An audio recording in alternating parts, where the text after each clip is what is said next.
Greetings, mortals! My name is Paul Gude, and I am a dungeon master. Now, you might know me as Ismodian on TikTok, where I make videos where I talk about how, Dungeons and Dragons is shared storytelling. No one ever wins Dungeons and Dragons. It's how you play the game and making sure everyone has fun. Well, in those cases, I've been lying. You can win Dungeons and Dragons as a dungeon master. How? TPK. That's right. Killing the entire party you're playing with. And that's what I'm going to do tonight. Because, as the dungeon master, I am God. There are laws to this universe, and I control them, and no one can stop me. Excuse me, Paul. Excuse me. I have a rules matter to raise. Who are you? I am the rules lawyer. My name is Ian Johnston, and I am here to ensure that our game is played by the rules. That means that I am here to make sure that you do not engage in any nefarious dungeon master behavior. Do you understand? I do understand, but let me tell you, rules as written, the dungeon master has the advantage, so I don't think there's anything that's going to happen tonight that will make that go... Wait. Excuse me, Paul. I have another point to raise on the matter of rules. Yes. Tonight, for this D&D stream, we are going to let our viewers donate to affect the game. Our viewers will be able to change the rules, summon creatures, grant health, grant damage, invoke smut, a variety of things. Invoke smut. I'm interested in that. If anyone could donate to do that. Fine. Yes, I understand and I submit to your rules, lawyer. Yes, I will be here to keep you in line, Paul. Don't forget it. Well, let's play some D&D then. We open on the village of Gnometon. Gnometon is just to the south of the human village of Ardenvale. In between Ardenvale and Gnometon, there are a junkyard and a religious temple. And there's not a lot of reason to go to Gnometon except for one. The mythical, cozy inn known as the Gnomenu. Yes, it's an obvious pun on the name because there is no menu at the Gnomenu. Instead, a large tortoise wanders among the tables, and on its back, a strange, cat-like child cooking the most delicious meals for the people that are sitting there. And the people who eat these meals do not order them, but they are exactly what they wanted. Let us see now as Sue, the giant tortoise, wanders amongst the tables. Prodded by gestures from the cat-like creature on Sue's back, the turtle moves towards the patron that Bax has made clear she wants to serve food to next, and that would be Thomas. This is that we didn't sort this out. We didn't sort this out at all. You're gonna tell me what it is that I, in all my skill, have knowingly prepared ahead of time for you, Yes. because I, simple player that I am, no fucking. Well, So Bax My hands friend. you a plate after doing some work, and it is made of something, on that plate is a buttered charcoal briquette, shaped not unlike a crumpet, and a piping hot, boiling hot mug of black tea. Allow me to introduce myself to the audience. Hello, my name is Thomas, and I'm a tank. I was created on the faraway island of Sodor. I am a cheeky little warforged, which is fantasy for robot, standing a mere 2.1 meters tall, with 2 stumpy legs, a big stumpy torso, and long, strong arms that I use to protect my friends. I was specifically designed for moving and carrying commercial freight in depots, warehouses, and ports. But then there came a recession, and I lost my job. So then I joined the gig economy, and now I work as a roving shield for hire. I travel the countryside, searching for employment and making all sorts of friends along the way. I don't much care for hurting others or allowing others to be hurt. I do like to play tricks on my friends, although sometimes they do not understand my warforged sense of humor. Enjoy your charcoal. Thank you, Bax. One moment. Before you go, look over there. There's nothing over there. Enjoy your charcoal. Sue senses that Bax wants to move on to the next patron. Starts slowly walking all the way across the bar. Could have been somebody sitting closer to Thomas, but no, it's somebody all the way across the bar. And it is someone named Milisandia, and Bax, of course, immediately knows what Milisandia wants, which Milisandia will tell us. I'm just going to use my normal voice to describe Milisandia. Milisandia is a very, very, very old, tiny gnome lady. She is sitting in a chair that maybe doesn't look like any of the other chairs in the room because it's just big and overly padded and very comfy by the fire. And she sits and she knits, and she has a few cats just crawling around. And she very gratefully Thank you, dear. Thank you. She accepts a small cup of just a nice bone broth, and maybe a glass of a clear liquid that probably has visible fumes waving over the top of it. That she just tips just a dash in, and she's it's very tasty. You see, it's mostly made with apples. It's a constitutional. It helps me keep my edge. And sips away at it. Big, thick glasses. Her eyes look super teeny tiny, like maybe they're somewhere back here, just because of the telescopic effect. And she just gently sips it and says, "Oh, thank you, dear. That's very kind of you." The turtle reaches out a claw and gently scritches the head of one of the cats, and then reaches out the other claw and scritches one of the other cat's head, and then feels the cat on top of him dig her heels into him again. And so the turtle turns and moves towards what looks to be, if I remember correctly, another gnome whose name is Olive, who is eagerly awaiting her favorite dish. Olive in the house. Okay, so I am here, 17 years old, living in this town, and I was supposed to come here for brunch with my brother, so I'm just waiting for him. And the dish that you serve me is mostly made of mushrooms, actually, like hard to find mushrooms that I have been looking for years, and so I'm pretty thrilled. And I have kind of short, bouncy, curly red hair, and kind of an olive green skin. And also, thanks for the dish. Enjoy your extremely rare mushrooms. You've probably been looking for them for years. How did you know? I don't know. The turtle leans closer just to make sure that there are no psilocybins among the mushrooms. Turns its head, feels satisfied, turns and strolls over to a patron named Eric. Eric reaches forward with his left hand, for you see, Eric is a half-orc, specifically the left half of the orc.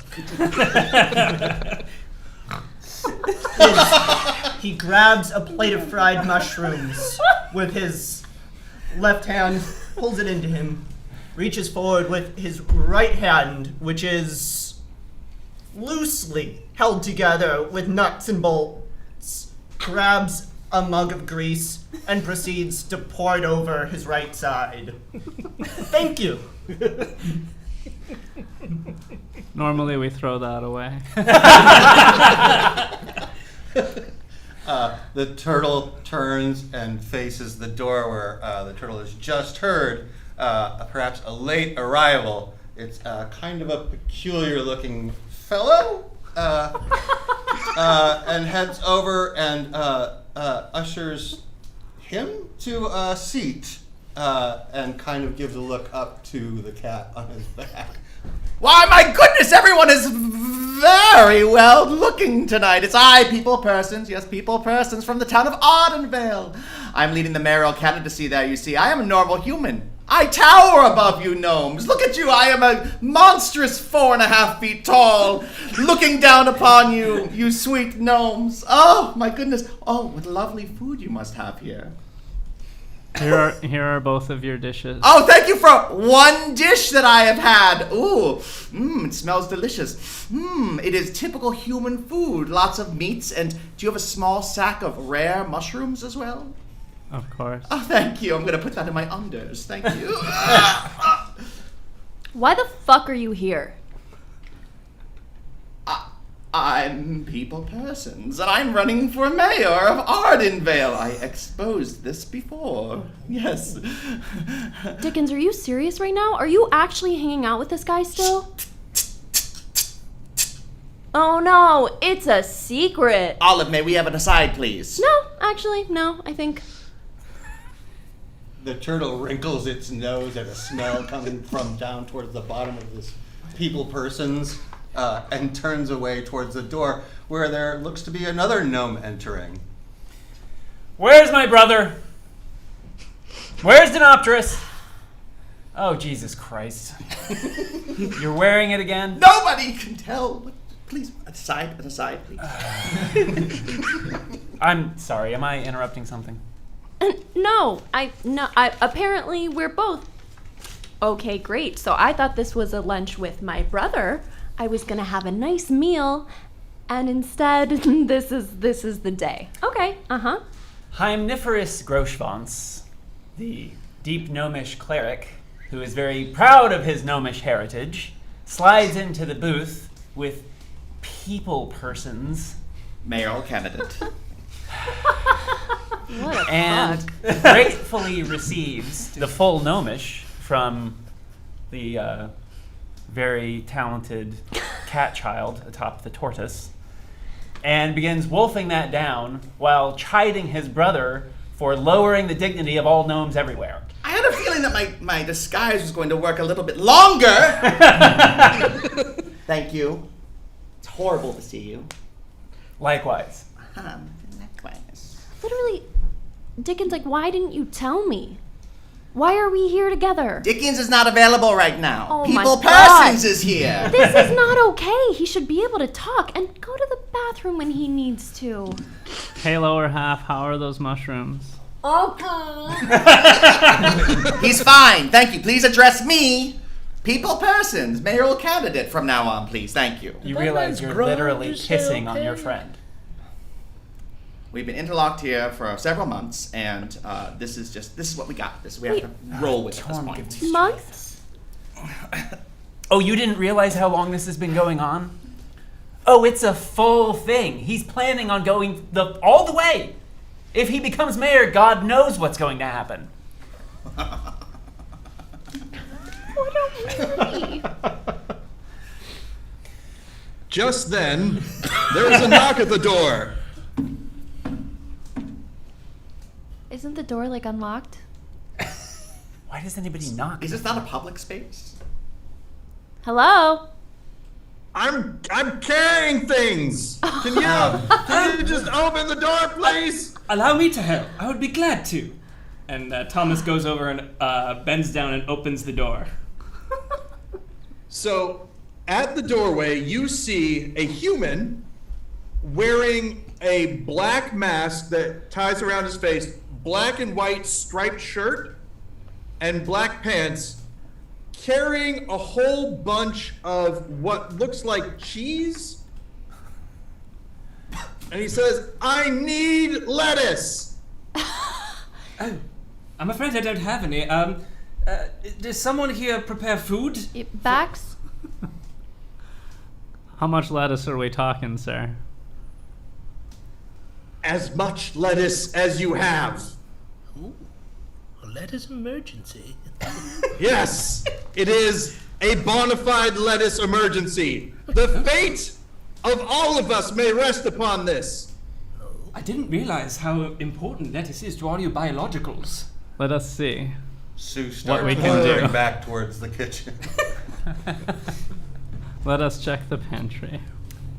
While the cat's looking for lettuce, can I ask what you need the lettuce for?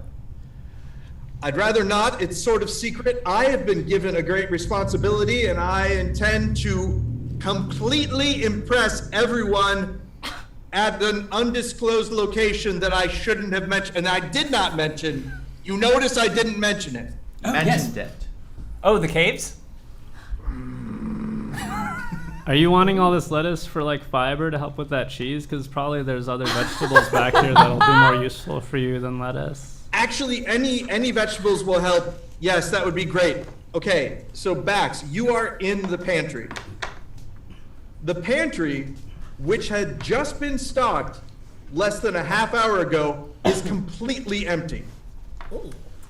There's So- nothing in the pantry. The turtle turns and heads back towards the stranger.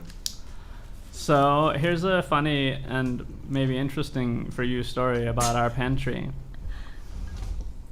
It's empty, and usually it's not. But right now, there's nothing in it. Your whole pantry is empty? Yeah, that's what the dungeon master said. It's weird that I wouldn't know that since the Dungeon Master is also... You know, we're not going to get into this whole metaphysical thing. Oh, it's Not getting a little good too right meta now. in here. It's not going to solve my problem. I have to go back to the undisclosed location and let people know that it's happening here, too. And the turtle would like to very gently and secretively reach Yes. out the neck and take the beak and kind of clasp the man's belt so that he can't go anywhere. It's... Turtle, you're very kind to want to keep me here, but if I don't get this cheese to where it's supposed to be going, I might die. Well, young man, where are you going?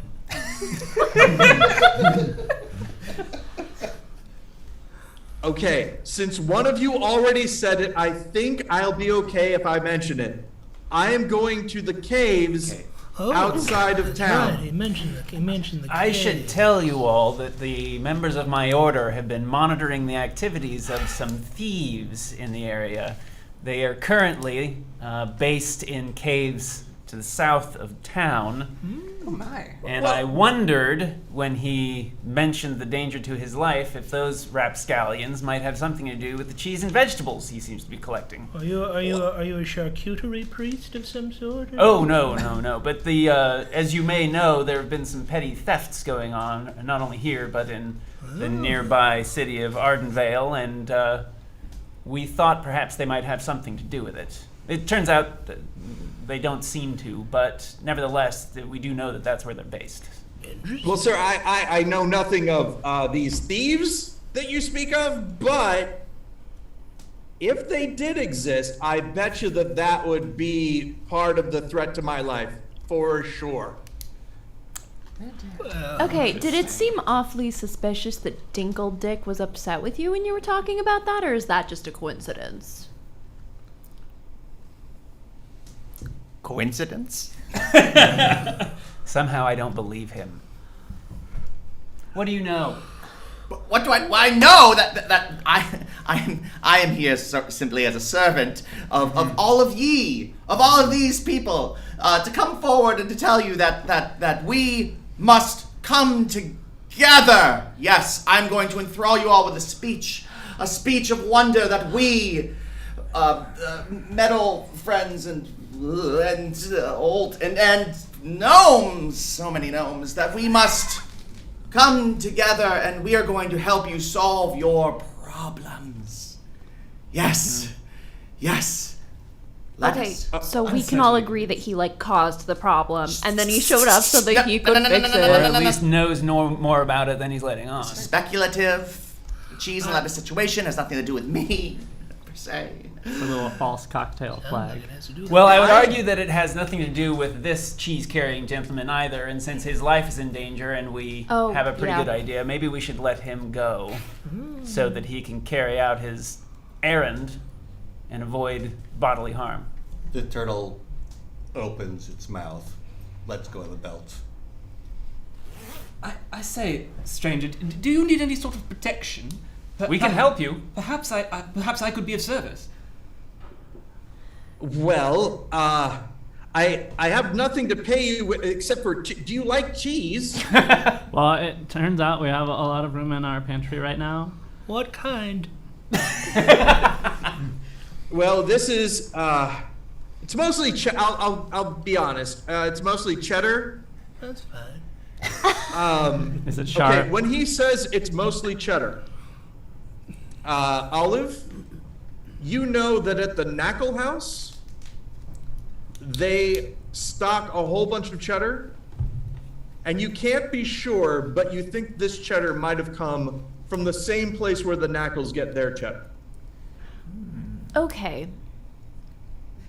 And the Knackles are the So- wizarding family, right? They're the adventuring family. There was a wizard named Eldon Knackle who had a tower in Gnometon who recently died. And then his daughter and apprentice, they shacked up in the tower together. That is correct, and they are currently there. So, Okay. You are trying to get vegetables because someone else is stealing all the vegetables. Where did you get all this cheese? The cheese, this is an interesting thing. There was a man. Oh. A There always man is. had it. And I said, you put down that cheese. And he did. And he ran away. And then I picked the cheese up. That's how I got it. And then I saw you in this tavern. All of you, I heard from the outside that there was a tavern. I was like, I bet you they have vegetables. I'm Okay, gonna so check. to be clear, you stole a bunch of cheese from one man. You stole the cheese. stole the cheese. You're the thief of the cheeses. Yeah. I recovered a bunch of cheese from a man who I believe was stealing the cheese. Okay, so you're Semantics are not gonna a you're gonna defense. return all the cheese to the correct places and not to the caves, then, right? The correct place, I don't know where that would be. I have Right. no. Or doesn't cheese come from caves? I'm pretty sure that's how they make cheese. All in They- favor they- of clubbing the cheese thief? Well, no, hold, wait. Some people age their cheese in caves. It's not unheard of. See, this is, yeah. It's cold and it's dark and it's damp and it's wet and it's moist, and that's where you eat cheese. What's your name? My name is Jimby, Oh, Jimby, Clerg, K-L-E-R-G. of the New Which Hampshire. I'm now Okay. going to write down. Jimby Clerk, the cheese thief. I love you. And by Clerk. that I mean I'm lying. I don't trust you at all. So Jimby, is that with a K? I Tell don't you know. what. Yeah, why It's a don't Clerg is with a K, yes. why don't we have Jimby leave the cheese in our care so that we can return it to its rightful owner? It'd be Oh, lost easier and for found us to carry situation. it. What am I saying? Us. You people are just. What So farm are you you want in? you 8 imposing people want me to leave the cheese in your pantry. Or else. Not or else. Not or else. Look, I'm trying to disagree with you. Okay. So Jimby cautiously shuffles in. And where do you want me to put it?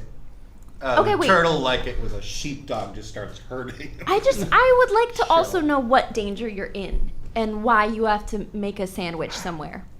Oh, who said anything about a set? This is a True. A vegetables and bridge- cheese situation. Well, it could be it could a be a platter he's salad. putting out or something. That's actually- a lot of cheese for You salad. can actually do a lot of interesting things I if you know, have it enough would cheese. We're depend on the assuming it's for fondue. eating, but I don't think that's what this is. And you're a weirdo. Oh no. So Jimby follows the direction of Sue, who's nudging him to the pantry, and goes in, and he looks around, and he says, "This is a pantry? It seems just like a empty. Okay, fine, I'll put it here." And he sets the Pantry is cheese as down. pantry does, my dear. When it's full of food, it actually looks a lot more like a pantry. You're like so quiet for a point. 12-year-old. I've And just never think- met. Just think how many more vegetables you Mostly I can just carry now cut that it. your hands are empty. That's very good. And so, I guess I will be on my way. No, Thank actually, you. what So- what kind of bodily harm would you be experiencing if you don't Oh. bring massive amounts of stolen cheese? Well, it's not just. This is okay. There's a hierarchy Here we of go. need to know. I am at the very bottom of the need to know. I was just told to bring any type of food that I could find, but that it had to be both cheese and meat and vegetables and bread to a certain location, or not only would I be in danger, but also Gnometon and Ardenvale. That is all that I was told. And to be honest, when I was given this direction, they said, this is probably the one part of the plan that you can't screw up. And now I am cheeseless, surrounded by 8 people who are bigger than me. So, haha. It was kind of Looks screwed like up I- for you. Okay, so sandwiches. I feel like As most of I us are said. actually smaller than you. I'm just saying. Why don't... Yes, but you seem scrappy. That's a fair assessment. I do say this seems like a bit of a mystery. What this danger to both of our towns is. I'm gonna change the sign so it says closed. Oh, That's fair. Yes, that does seem like. And there's a gnome who is walking up with his little gnome friend, and they both go, "Oh."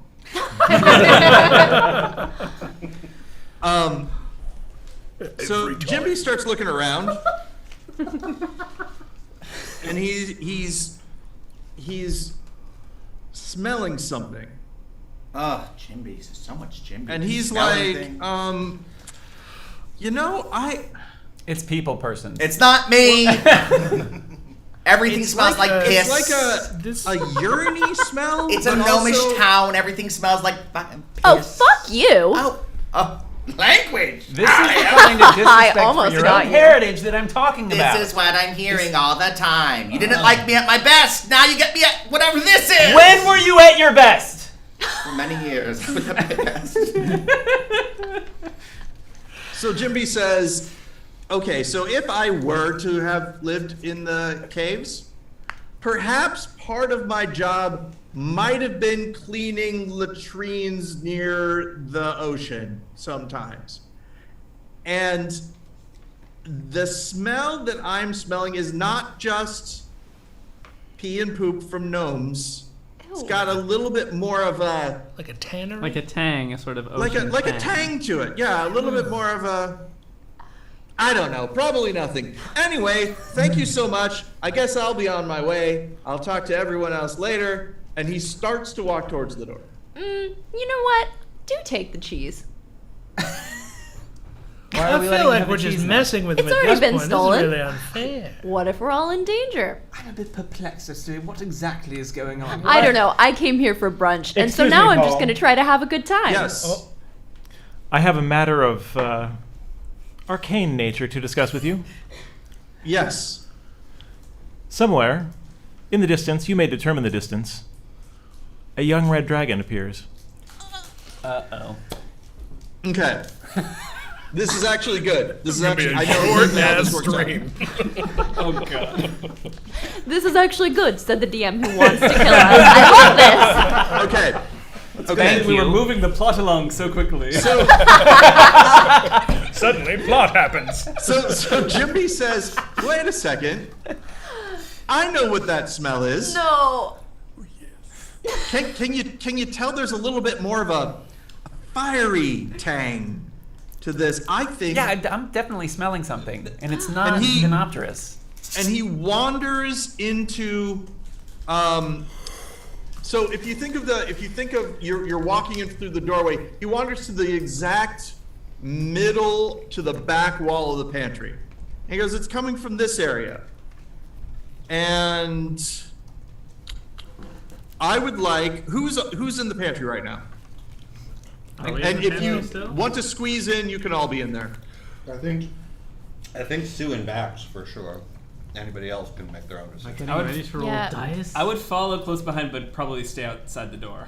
Yeah, I think Okay, I'm Sue and gonna Max, peek around the Omniferous corner. is in there. do me a favor and roll a d20. All right. Are we doing that? Sue and Bax.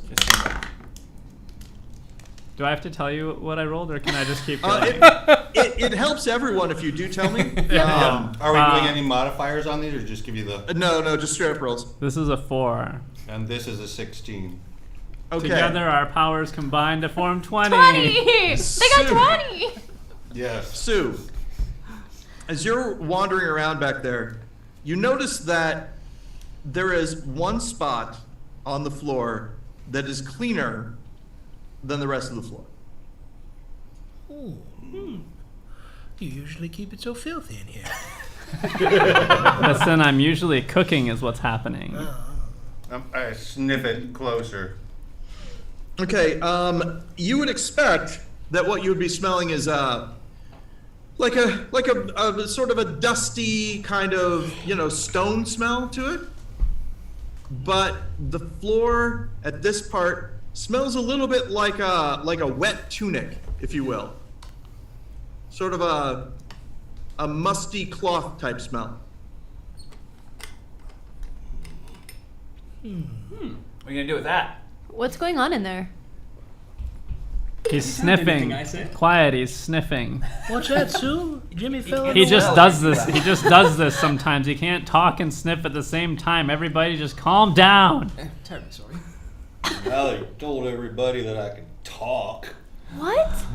Something smells musty, and I don't mean like pee gnome. I mean it smells like smells like a hobo that isn't drunk. It smells like somebody that's been outside in the rain too long. Know what I'm saying? What? The fuck did the tortoise just say? I'm sorry. Was I not speaking gnomish or common? I do speak Aquan, and sometimes I forget. Oh, he says it smells like. And then kind I of push my way musty into the room, and I look where the tortoise was looking. See the Yeah, you green can tell spot? that there's like a stone that's off center. Oh, Not- you didn't tell me that. A little. And what I mean by that, when I say that it's off center, Smells off center. like there's a general pattern to the stone. Okay. And I'm this gonna- part, the pattern is like the only way I can describe it is if you imagine a piece of wood and there's a grain that's running through it, at one point in time, the grain goes just over slightly All right. and then down. I'm gonna knock on it. As you knock on it, it sounds like wood. Like hollow. Oh, like is that like hollow or like I'm gonna knock on the other part? Whoa. Huh? The other, when you knock next to it, it's just solid rock. It doesn't make a noise really. Okay. I'm gonna try to pull Hurts it your up. knuckles a little bit. I got a question for the DM. I mean, this is my pantry. Has this been true before? You have not noticed hollow it's full of sounding food. stone in your pantry before. Usually Okay, there's all so this there's food like on it. a. It there's might a have been big that there was stone in something here. on top of it until this time. Grain sacks, maybe? I say, Okay. do you smell anything that needs to be lifted in there? Excuse me, Yeah, Paul. actually, could you lift this Oh, stone? sorry. Yes. Can you lift the smell? I have another matter of creatures to discuss with you. Okay. Somewhere, at a closer distance, 6 kobolds appear. Oh my god. It's a game. Listen, all we Again. have is chains. Yeah, This maybe is we all will going die. according to plan. This is great. Exactly what I expected. Nothing has thrown me off from what I was going to do. So He's giving us an escape route. That's what we're getting. so when you did somebody say that they were lifting something? Did I hear that? Yes. before? I was Thomas asking if comes on someone- in, and I said, Tommy boy, come on. Yeah, Sorry, Thomas. if I can lift this. It's real easy. There is a hinged wooden door that's over where this square was. Oh, so I don't even have to roll. That's lovely.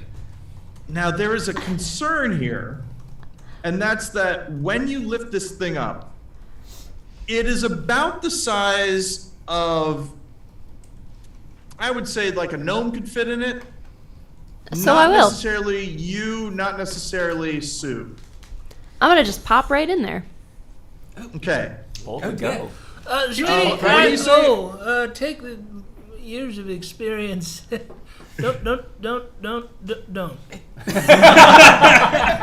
Sorry, what was that? And then I start walking. Okay. Okay, No, she so was nice. are you saying that you just jumped through this hole that's in the floor? Yeah. Okay. Bye, Olive. Goodbye. Fuck you! Cue. Do me a favor. Could you remind me what your dex is? Yeah. It's, can I remind myself what my dex is? Please do. 9. What? I can't. Where did it go? It's, Oh, hold on. I'll find it. I'll plus find 4? it. Second one down on the left. It's 15! 15, everyone!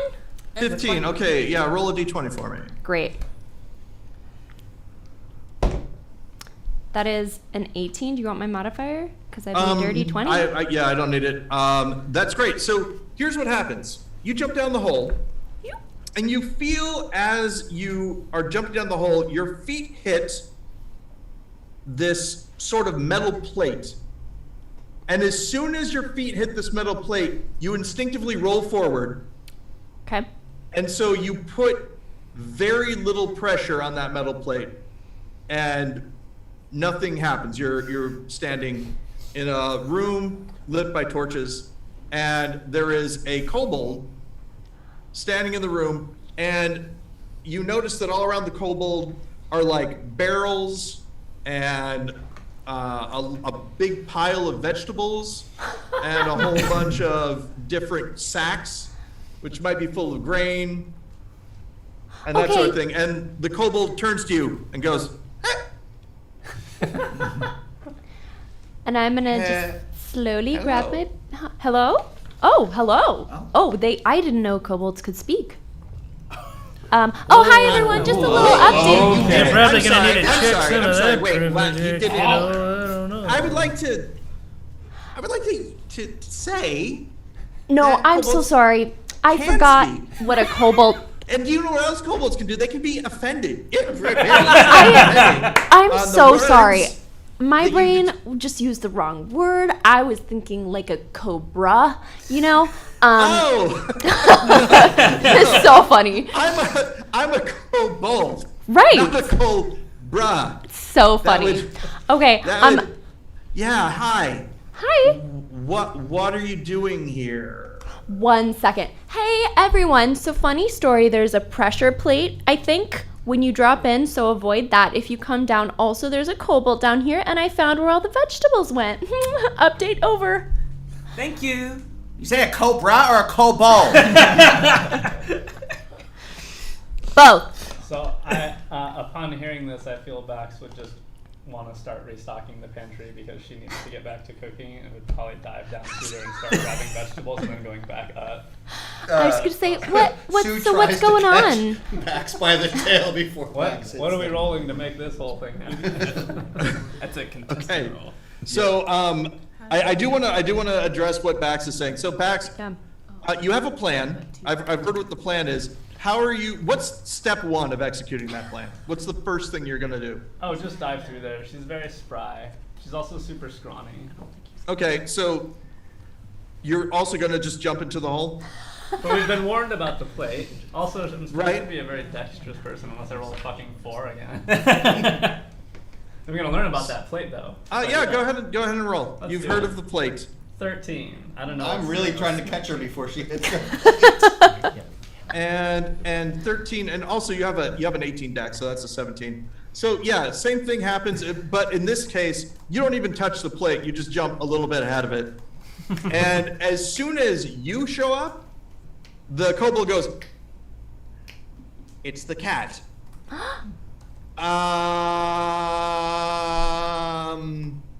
What you doing down here, buddy? And the kobold turns and runs out of the room. I'm gonna start running after him. Oh dear What's God. going on down there? I say. How big is the entrance down there? Could a very large turtle fit through it? Absolutely not. Anything that is small can fit through it. I'm just gonna say, wait, I'm not gonna hurt you. She's not gonna hurt you. Hold on. I'll go forward like I'm gonna go. Does anybody have like a heavy, like a rock or something I can just maybe? All the heavy stuff is already down there. Oh, for God's I sake. grab a quarterstaff that was on the wall and I just slam it down through the hole onto the pressure plate before anybody else goes down. Okay. Do I get shot? All right.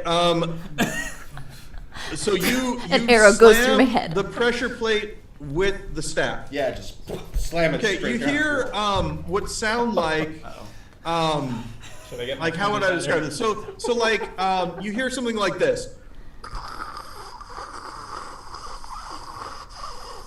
And now you said, if I'm not mistaken, Olive, that you were running after the kobold. Yeah. Yes.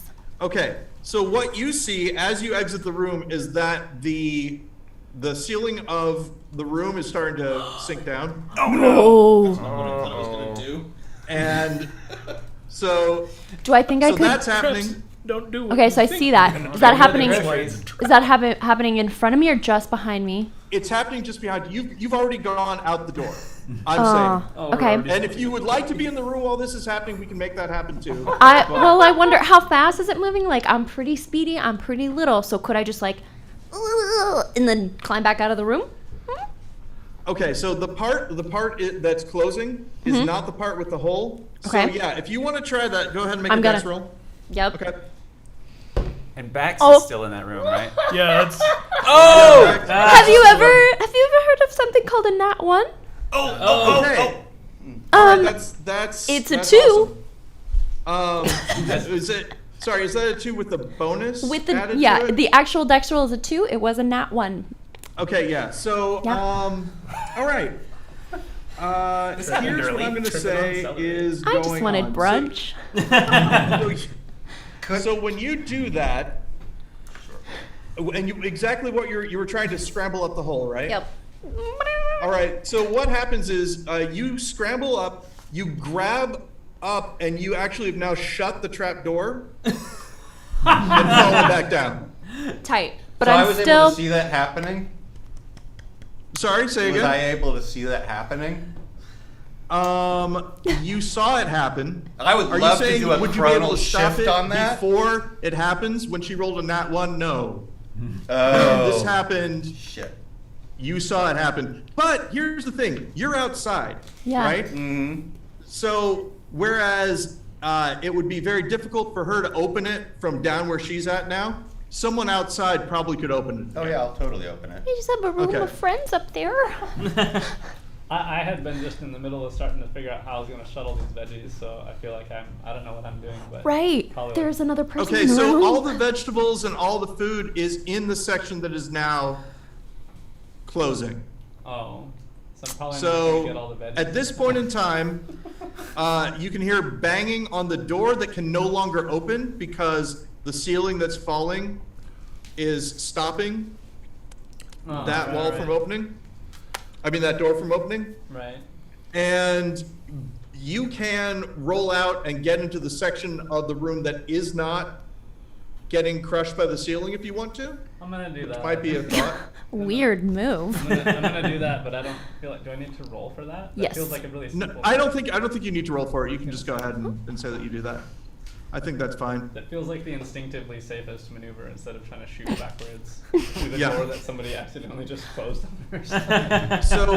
So you guys are in like a small pocket of the room now, with what looks like a relatively crudely constructed but solid wooden wall now essentially in front of you, and the trap door which is closed above you for right now.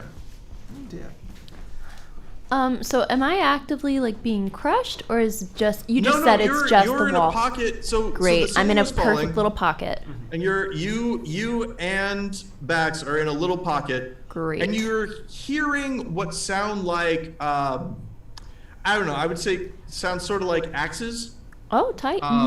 hitting the wooden wall at some part All right. of the wooden wall. I'm if gonna that makes push sense. myself up against the wooden wall just so that I'm as little in the way as possible. Yep. And then up top. Yeah, I'm just how- opening the trap door again. Okay, so you open the trap door. You see now that light spills in, and you can see down there that Bax and Olive are kind of at the bottom. If you wanted to reach down and grab them, you could probably do that. I've got very long arms. I can assist with this. And so I reach down and offer my hand to the two that are down there. Would you like a lift? Sure. Yeah. Grab on. And so I attempt to pull them both up. Thanks. Okay, so both of them are safely up, and you hear sort of a cracking sound, That's the splintering kobold. sound, as Kobold. and somebody pokes their head in and says, "I don't see the cat. The cat was in there. The cat was right in there. I saw the cat. Also, why did you close the ceiling?" And then you hear chittering in like not common language. And somebody said, "Why were you speaking in common earlier?" "Well, why are you speaking in common now?" "You said that we had to practice." "Well, okay, that's right. Now is not the time." And then they start chittering back in a language that you can't understand. Okay. Talking down there. So that's definitely the kobolds. And then you hear And more they banging. just so everyone's caught up, they're Yes. definitely afraid of Bax. Okay. I don't know why. She is a cat, and so she's also trapped down there with them. Oh, no, you I hear, you lifted hear them some both up. sort of like scraping I'm very and Just kidding. pulling noises Oh, from down at the bottom. Okay. you said there was food down there. Perhaps they are moving the food. I think they're Perhaps they're moving the resetting wall. the trap. Yep, that one. Oh. Should we leave? Should we? All the groceries are down there. You hear what sounds like, the best way I can describe it is a frustrated argument, and the wall starts being dismantled. You can see planks being taken out of the wall. I think maybe we just... Below us? Right. If you still have the trapdoor open, which I assume you do. Yes. We're all peering So- right down into this thing. Yeah. So let me describe this just to make sure that everyone's on the same page. You have a small section of open space right now with a wooden wall. The wall is the part of the ceiling that has fallen down.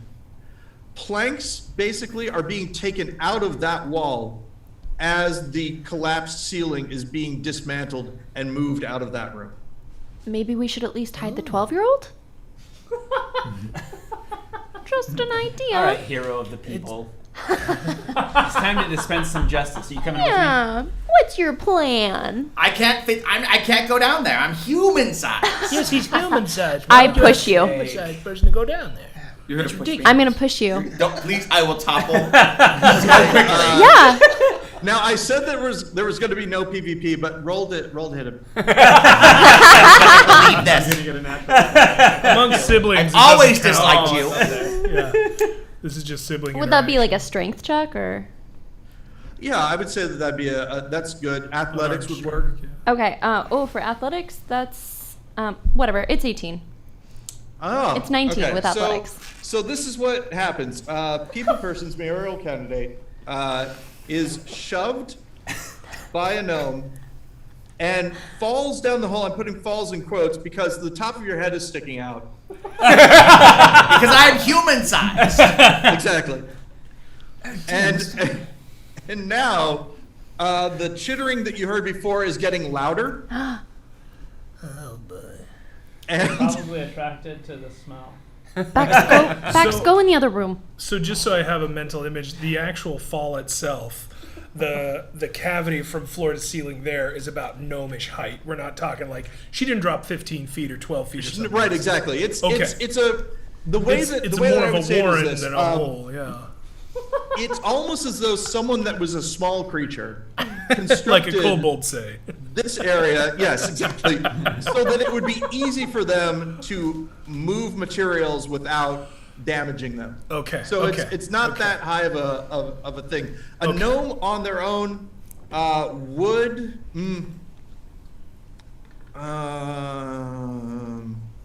Yeah, I'll say this.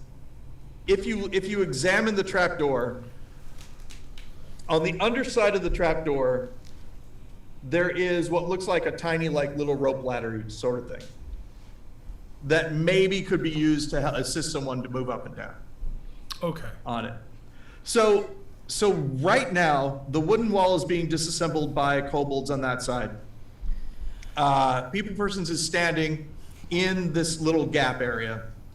And I'm just going to say this. I don't want to infringe upon People Person's personhood or anything. But I'm a if person.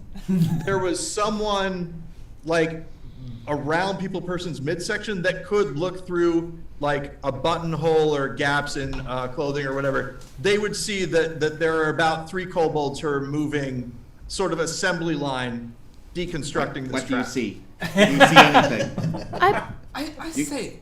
He sees 3 kobolds in front of us. I mean, my midsection sees 3 kobolds in front of us.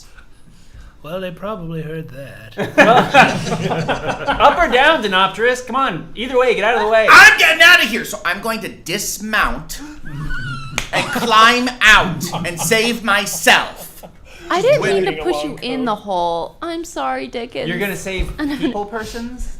I'm saving myself. So my legs are very frail. I haven't walked on my own for several months. Olive, I must tell you, your brother is now down in the hole. And I'm gonna hop down and grab him. Okay, so you. So you're blocking the hole now. I'm looking at Yeah. the height now. If you're trying to grab him, I would say that you should, if you could enlist the help of a larger All right. Hello. person. Can you lift him out, please? Oh, yes, certainly. Great. Help me first. Help me first. No. It's always handy to know an enemy. No. So I'm afraid I'm very confused as to what to do first. Help him second, please. Well, you were already half out of the hole, right? So while this discussion is going Alright. on, the bottom half is grabbed and pulled through the wall. Oh dear. I just hop down. I go right after. Hymniferous is Yep. going down as well. Okay, so we have Hymniferous I and lift the mayor Olive. out of the hole. And I latch on to Thomas and I get on his shoulders as fast as I fucking can. Now I'm 7 feet tall! What are you doing up there, Mr. Mayor? Yep, we're doing this together now. This is all very irregular. Please come down from there. I don't want you to hit your head on the roof. I do climb down. Okay, so I'm gonna go ahead and follow. We're gonna follow Olive and Omniferous at this point. For those of you playing along at home, for some reason, Daniel's character's name, it's impossible for me to say. You can call him Tiny Heiny. Tiny Heiny. Tiny Heiny is my nickname. That's what we called him as a child. If the dungeon master isn't my friend, I don't know who is. Oh my gosh! So here's a question. You said that you're chasing after them. Yeah. And I hop down the hole, I grab out my boomerang, and I look around. I'm ready. Okay. So what you see right now, you're right now in the stock room. There is some food there. It's not all there anymore. Some of it has been moved out. You do not see any kobolds right now, but you hear muffled yelling from further down the hall. Okay, I do want to remind you I have dark vision, and I just start sprinting towards them. Okay, you start sprinting. This is following good her. to know. All right, let's see here. One second, I Splitting up the party apologize. after all. I know, I really don't mean to. Party of 8 splitting. Well, somebody's I gonna think- have to deal with I the think- dragon. Good luck! Okay. Uh-oh. That seems like an uh-oh. Okay. You've gotten your one out of your All right, one more this thing. time. 1 second. It's So divided you between the are tall people running, above and and when you narrow-sized people do, below. Perhaps someone of elder You- distinction should perhaps follow them and make sure they don't get into trouble. you hit, you touch, you know how when you're walking down the street and sometimes you accidentally step on like dog poop or something? Oh, yeah. So Accident. you step on something Accident. and it feels nice at first. Ew. You're stepping on this hard stone, and for a second it gives under your foot in a way that feels really nice and soft, and then you realize it's because there's a spring underneath the thing that you stepped on. Oh. Now, That's nice. Click. That's a here's the problem. thing. me, Paul. Nothing happens to you, and you stop. The thing is compressed. You feel that the spring is compressed. At this point in time, nothing has happened to you. Okay. Excuse me, Paul. Yes. A wild flump appears. What's a flump? Your character It's- doesn't know. To be I don't clear, know. it's right here. Okay, all right. Wait, Is where? is We've a got two flump locations something here. that would live in a forest? Is it Okay. in a cavern? Something I would How many recognize? letters? How many letters? So Is it in the tunnels? let Is me it large? go the archaic route. I'm going to. I believe. I want to say. They're, that I think they're know native to the what a Underdark. flump is. I know. believe Oh I can yeah. just- Oh no. They're one Okay, of the few it's- natural predators of the illithids. I No. hope that it's much too large to fit in the space in which it has. So, this, I don't know. Oh Can my. you see? This is a flump. Oh, he looks very Oh happy. dear God. Is there a water bottle for scale and we just can't see it? They do have a banana for scale. And the flump, let's see here, I just want to make sure. Yeah, okay, so the flump looks at you, and in your mind you hear, well, looks like somebody got themselves in a little bit of a pickle. What? I love a prospector flump. Tee-hee. Oh, prospector. There's gnomes in them. Now, I'm not going to suggest how you got yourself into this, but I can suggest a solution. Uh-huh. why don't I No. take it upon myself to push down on this thing for you while you run off and do whatever adventuring thing Right, you plan on okay. doing. So question is, why would you do that? Don't ask him questions like that. Let's just take the deal and go. Yeah, I don't know who this is.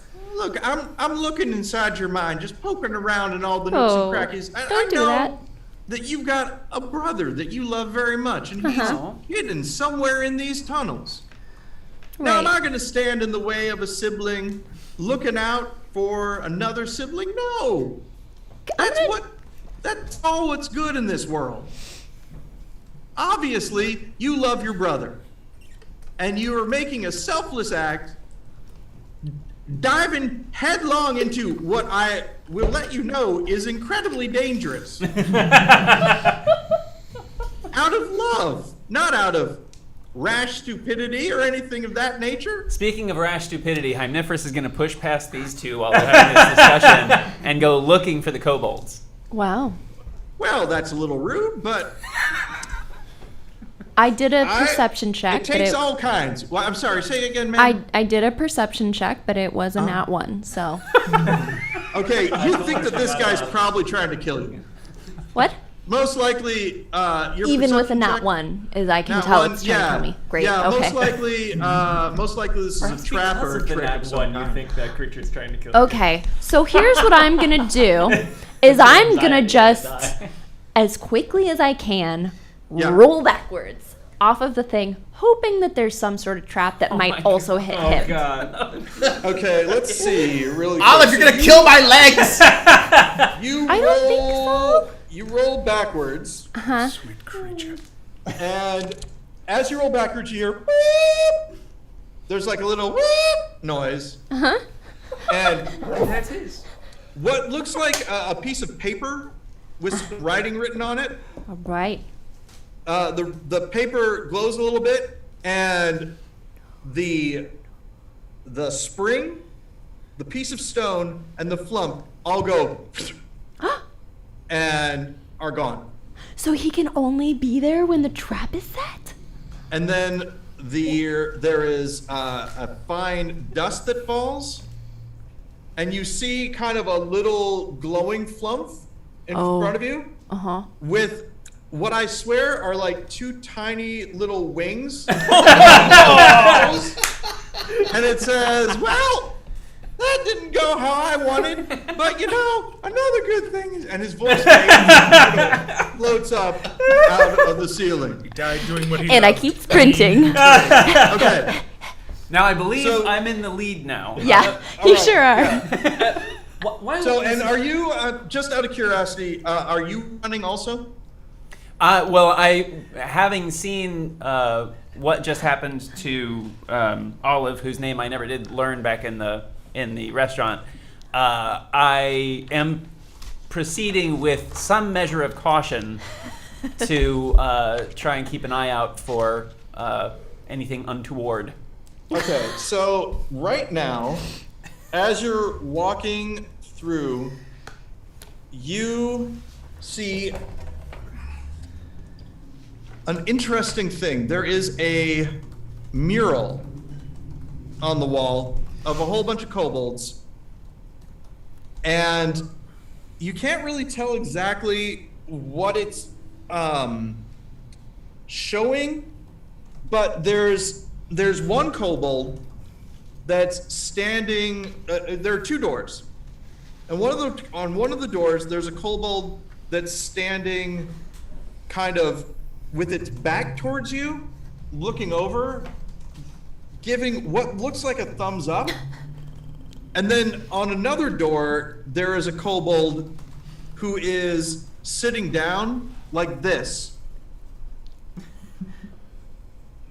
Uh-huh. And the one with the thumbs up has its back to me? That's right. And you can hear muffled voices coming from behind the doors.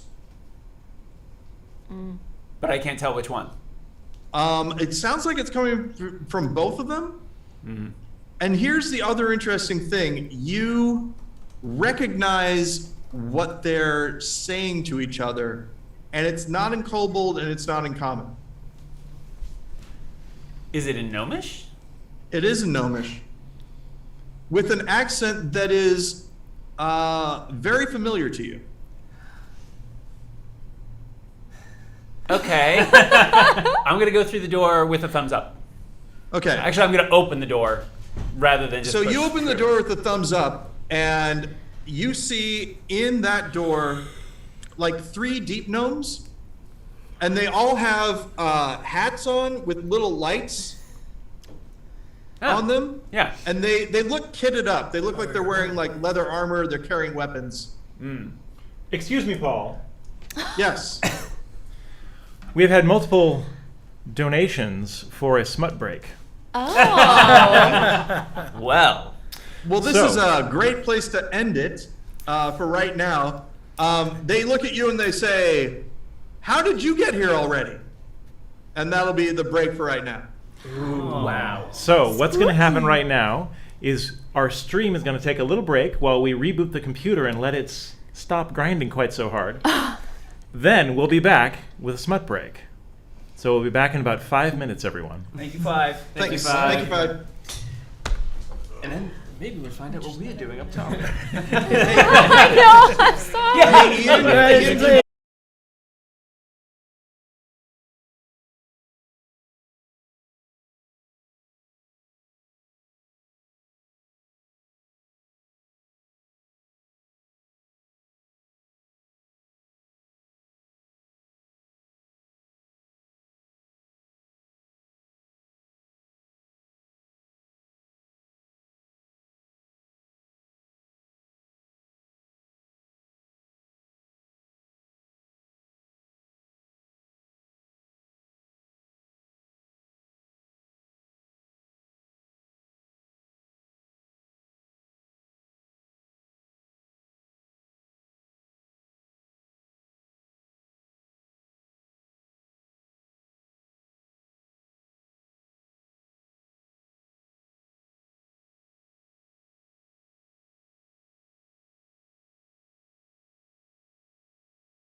Hello, everyone. Welcome back to our stream. Now, we promised a smut break, so a smut break we will have. Now, the way this is going to work I'm going to roll this die right here, the 6-sided die. We have 3 different smut stories, and I've written some numbers on the different smut stories, and based on the die roll, we will know which smut is going to be read, which will be read by our lovely seranine here. So is everybody ready for the die roll? Give us seranine's feed, Ben. You don't have to put on the red light. You got it? Yep. 3, you're going to be reading Torgood of Nazlor. Alright. Turn this back around. Can I turn this around? Are you done with my feed?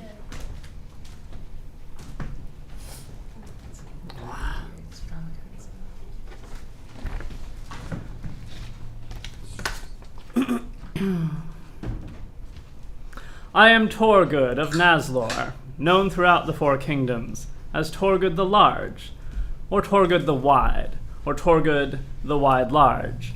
I have proven myself in battle against the sweltering pig moths and the 8-footed dogmen, and returned a warrior hero, but in me stirs a strange hunger. I am restless here under the peaceful purple skies of Nazlor. My people are simple mud-beast farmers, and here in Nazlor there are few pastimes for a high-spirited youth such as I, other than the tedious and oft-times itchy mud-beast milking and the spring harvest of the sulphur-mouthed swarm bees. So, when a tall, green-scaled woman aloft a man-horse rode into the village, I rode my mud-beast hard to meet her. I am Torgood, I announced, slyly arranging my silken trousers to best display my well-muscled calves. The green woman flicked her long black tongue in my direction and hissed, Torgood, I know your name. You are known throughout the 4 kingdoms for your size and girth and ability to thrust your sword tirelessly for many hours. That is I agreed, angling my torso slightly to highlight my firm high buttocks. I am Bingebeld of Moorfish. We, the peoples of Moorfish, have need of your sword play. The woman blinked her large pink center eye. A terrible curse has fallen on our land. The skies are dark with winged monsters. Our crops die in the field. The black wizard Flasser has cursed our land with hardship and night until such time as we allow his foul wizard son Lickmist to wed our beautiful leader Marvis. You must come with me, defeat the wizard and his foul son, and save gentle Marvis. But you're not. For this you may name your reward. No. I laughed. I, Torgood of Nazlor, will defeat your wizard and his foul son. Their small wands will be no match for my long, strong sword. In return, I must demand the maidenhood of your leader Marvis, and I also strongly desire your man-horse. He looks to be a good ride. I cannot give you Barthas, the green woman sighed. They're going to be fighting. He cannot be owned by anyone, no matter their prowess with a blade. However, I feel certain he will allow you to mount him. He enjoys a hard, heavy ride now and then, but be warned, he is a fickle beast, and will buck if used too roughly. Oh, Barthas the man-beast smiled a sly smile and pressed his flank against my meaty thigh. And so, as a threesome, we rode urgently to Moorfish, stopping only to rest in the dead of night. Often in the darkness I could hear Bingebeld and her man-beast moaning in the moonlight. I know not what kind of coupling they engaged in, Bingebeld with her long swarthy tail and 14 nippleless breasts, and the man-beast with his flowing mane of chestnut hair and dainty hooves were difficult to imagine. But I often thought of Bingebeld's rows of breasts swaying against the man-beast's shiny coat as I drifted off to slumber. Soon enough we arrived in Moorfish. The sky was indeed black with monsters. At the entrance of the castle stood the mighty wizard Flasser. He held his tiny dagger limply, and I drew my long blade and immediately sliced him into 14 easily disposable pieces. The moment the black wizard's dagger was dropped, his foul son Lickmist's head fell from his body. That was all. It was a decisive victory. Bingebeld shook my hand heartily in gratitude, and Barthas the man-beast favored me with a deep, probing kiss. He tasted of strawberries. I tore myself reluctantly from the man-beast and was welcomed into the castle. A page led me to the princess's chambers. There I beheld such beauty and perfection, her radiant, unblinking 8 eyes, the soft black fur covering her enormous body, her glistening mouths pursed as if for kissing. Slowly I approached. I have conquered the Black Wizard, and now I claim my reward. I held aloft the head of foul Lickmist. The princess blinked. Yes, young Torgrud. Your sword is as penetrating as the troll-faced mong-wolves of Delphor, and as large as the slobbering fang-mouths of Slib, but what of your other weapons? Come closer, I will inspect all of your arsenal. I set aside the head of Lickmist and unbuckled my breeches. Surely my sturdy weapon would please her.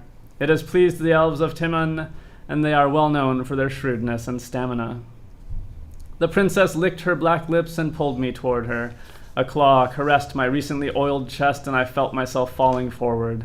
Suddenly I was covered in a warm, unctuous liquid as her soft, egg-shaped abdomen opened and enveloped my thundering manhood. I felt hot and wet and heard a faint hissing, and then the blackness consumed me. And here I find myself, fellow traveler, coiled in this silken sack upon the princess's boudoir shelf. A trap was laid, and we, fine fellow, were caught. It is true, you mustn't weep. Here she stores us to use again and again, as is her pleasure. There was no quest, worthy warrior. The green woman and her treacherous man-beast lied to you as they did to those 100 other handsome heroes trapped on the wall. There is no escape. Here we are enslaved by our mighty swords, forever gloriously risen in rigid climax. My.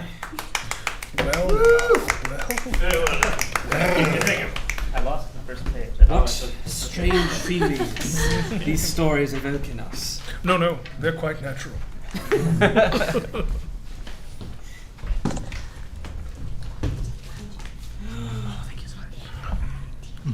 So now you're a 12-year-old again, huh? Listen, I'm role-playing. It's a role-playing game, and I'm playing roles, okay? It's called being a little. Look it up. Oh, no. Okay, don't look it up. It's not called that. Don't look it up. Tell your parents to look. What are you complaining about after the smut break? Come on. Are we all well met? Are we all returned? I am being asked if I can hear everything. I believe I can. Hello, everyone. Hello. So, where we last left off, I just want to make sure that we understand. Half of persons had been taken, stolen by kobolds, and dragged into their tunnels. The good half.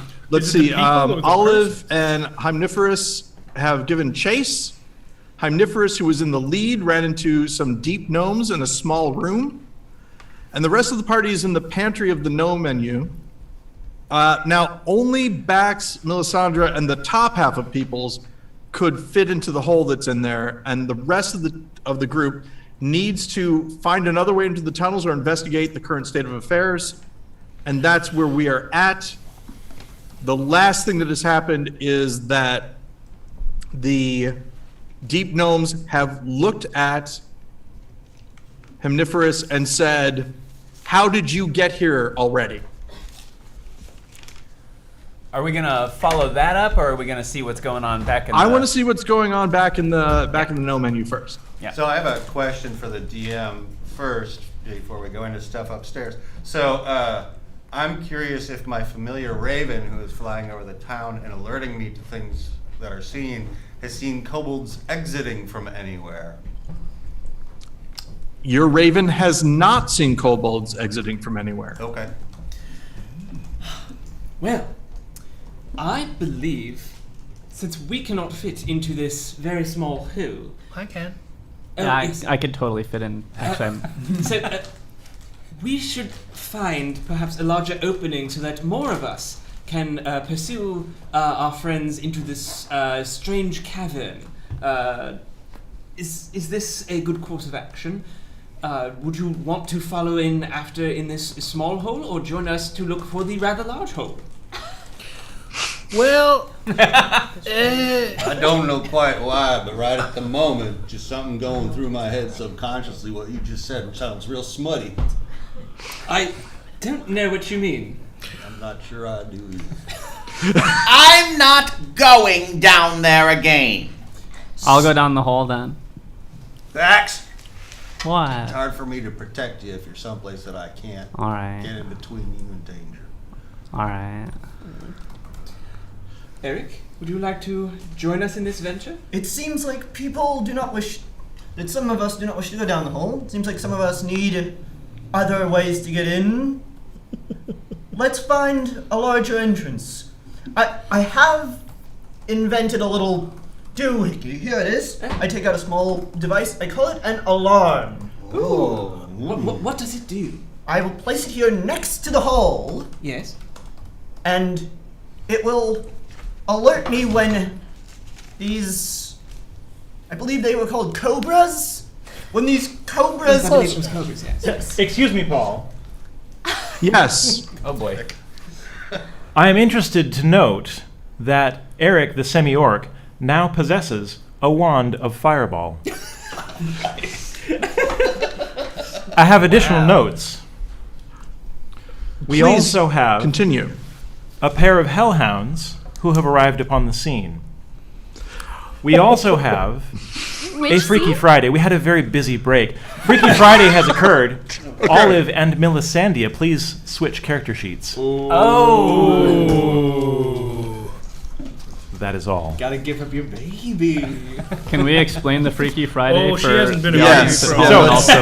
also me? Allow me to explain the Freaky Friday, Quite if I understand may. what's happening. alrighty. Freaky Friday, named after the delightful Disney movie, is a situation in which two people swap bodies. They swap their essences, also seen in the delightful Tom Hanks movie Big.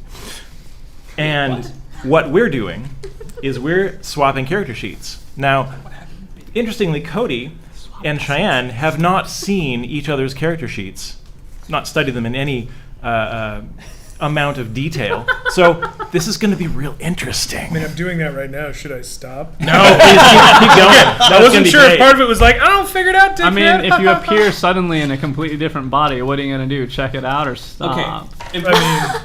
Important clarification. They are playing those characters, not those characters have changed bodies, correct? We've never determined the exact parameters of the Freaky Friday. However, I'm so Freaky- young all of a sudden. I feel things I haven't felt in years. I believe that and this is, Paul, this may be a question that you want to answer more than I do. My personal interpretation would be that the essence, the intelligence, the personality swaps from one body to another. So the physical abilities are swapped.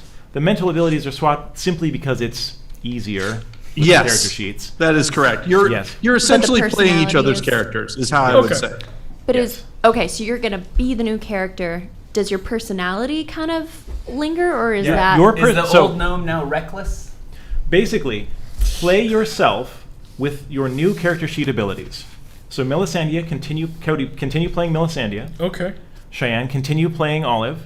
You just have a new body and new abilities now. I like the Crypt Keeper. No, was that the other way around? Sorry. Now, there's one more thing that I feel is very important for our viewing audience, which is that if you don't agree with any of these changes, if you don't really want to see the Hellhounds, if you don't want to see the Wand of Fireball in Eric's hands, if you don't want to see the Freaky Friday take place, you can counterspell it for $1 more than the other person's donations. And I will tell you for free, the Hellhounds were $30, so $31 would undo the Hellhounds.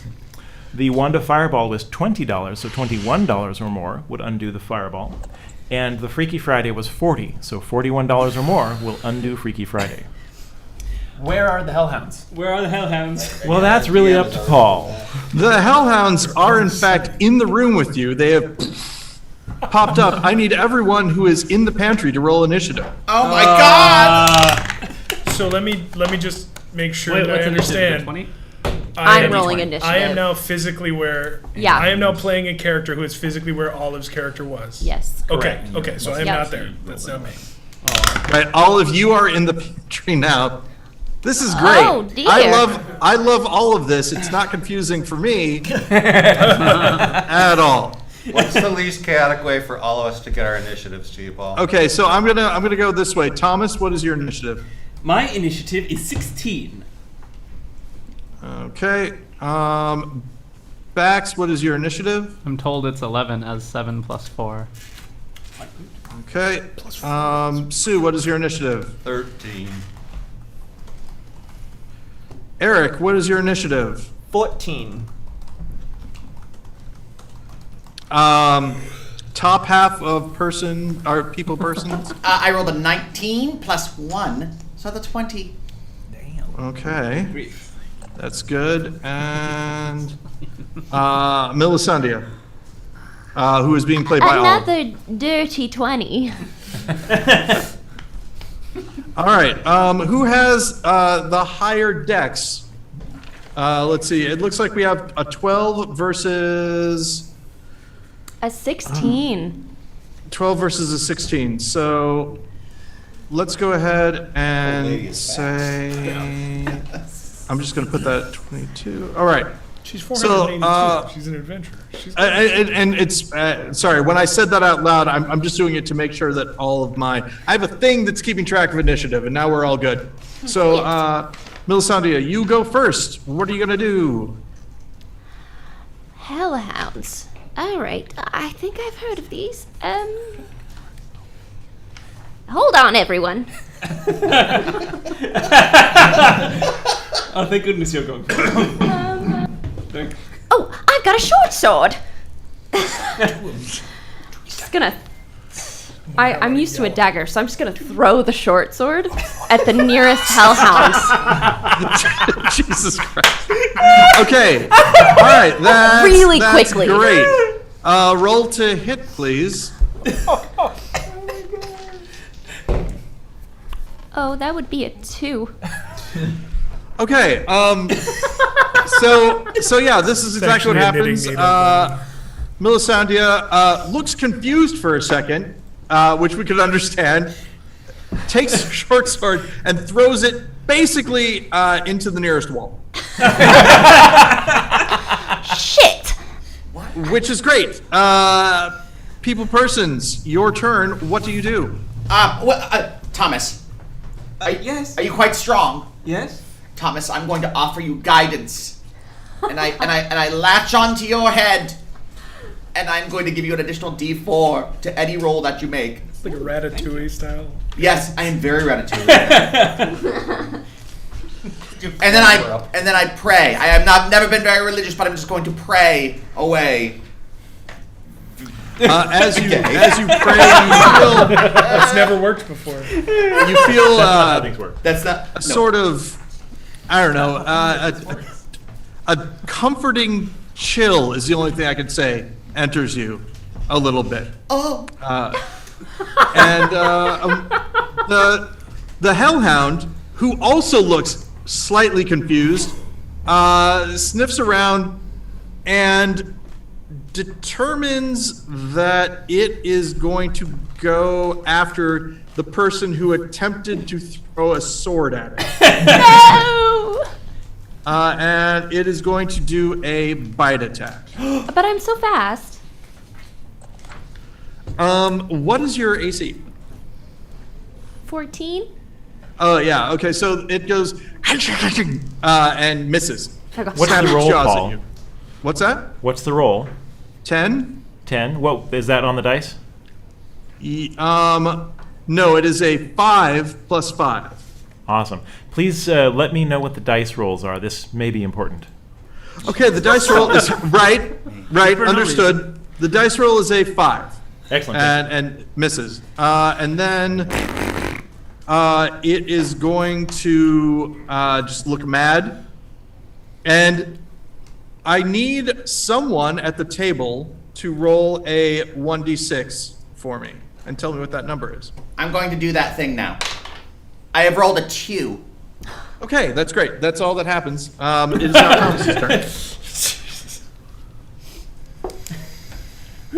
Sorry, who's next? Thomas. Oh, yes. Thomas throws his arms down at his sides, and two big shields extend Transformer style from his forearms. Yes! And I'm going to say that Thomas is not a very attacking sort of fellow. So he's going to ready an attack in case any of his friends are attacked by these hellhounds. Okay, so that's great. If one of the hellhounds attacks a friend, I will let you know. You will have a chance to do your action first. Yes. Okay, we go to Eric. How many hellhounds are there? There are 2 hellhounds. I am going to retreat as far away from them as I possibly can. Okay. Holding a crystal up and extend my armor over my body. And attempt to shoot one of them with the lightning launcher. Okay. The lightning. So Sounds exciting. So I would like you to tell me, is it a ranged attack? That is, or is it a? Okay. That would be a ranged attack, and 2d6 damage. All right. Go ahead and roll your attack.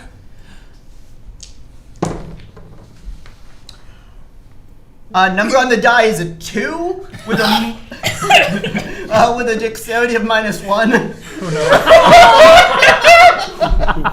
Okay. Oh, God. That's it's a 2. There is a -1. It is a 1, but it's not a natural one. I'm going to say that it simply misses the hellhound. The hellhound looks and sort of snarls at you a little bit, but that is Sue who is next. So you didn't hit any of your friends, is what I'm saying. It's good. Well, at least That's a good thing. Sue, your turn. Oh. Bad dogs. Damn it, you know I generally like dogs, but you don't look like nice dogs, so I'm gonna have to kennel you. And I cast Phantasmal Force to make what appears to one of the hellhounds, and only to that hellhound, nobody else can see this, made of bars of angelic light that burn it as long as it's in the cage. And it needs to make an intelligence check to not believe it. 14. Okay. I can tell you, hellhound. Oh, shoot. Okay, so that's a 19 on the die. But they aren't that smart. What is your spell DC? My spell DC? 14, I believe. Yeah. Oh, it's the 14. Okay.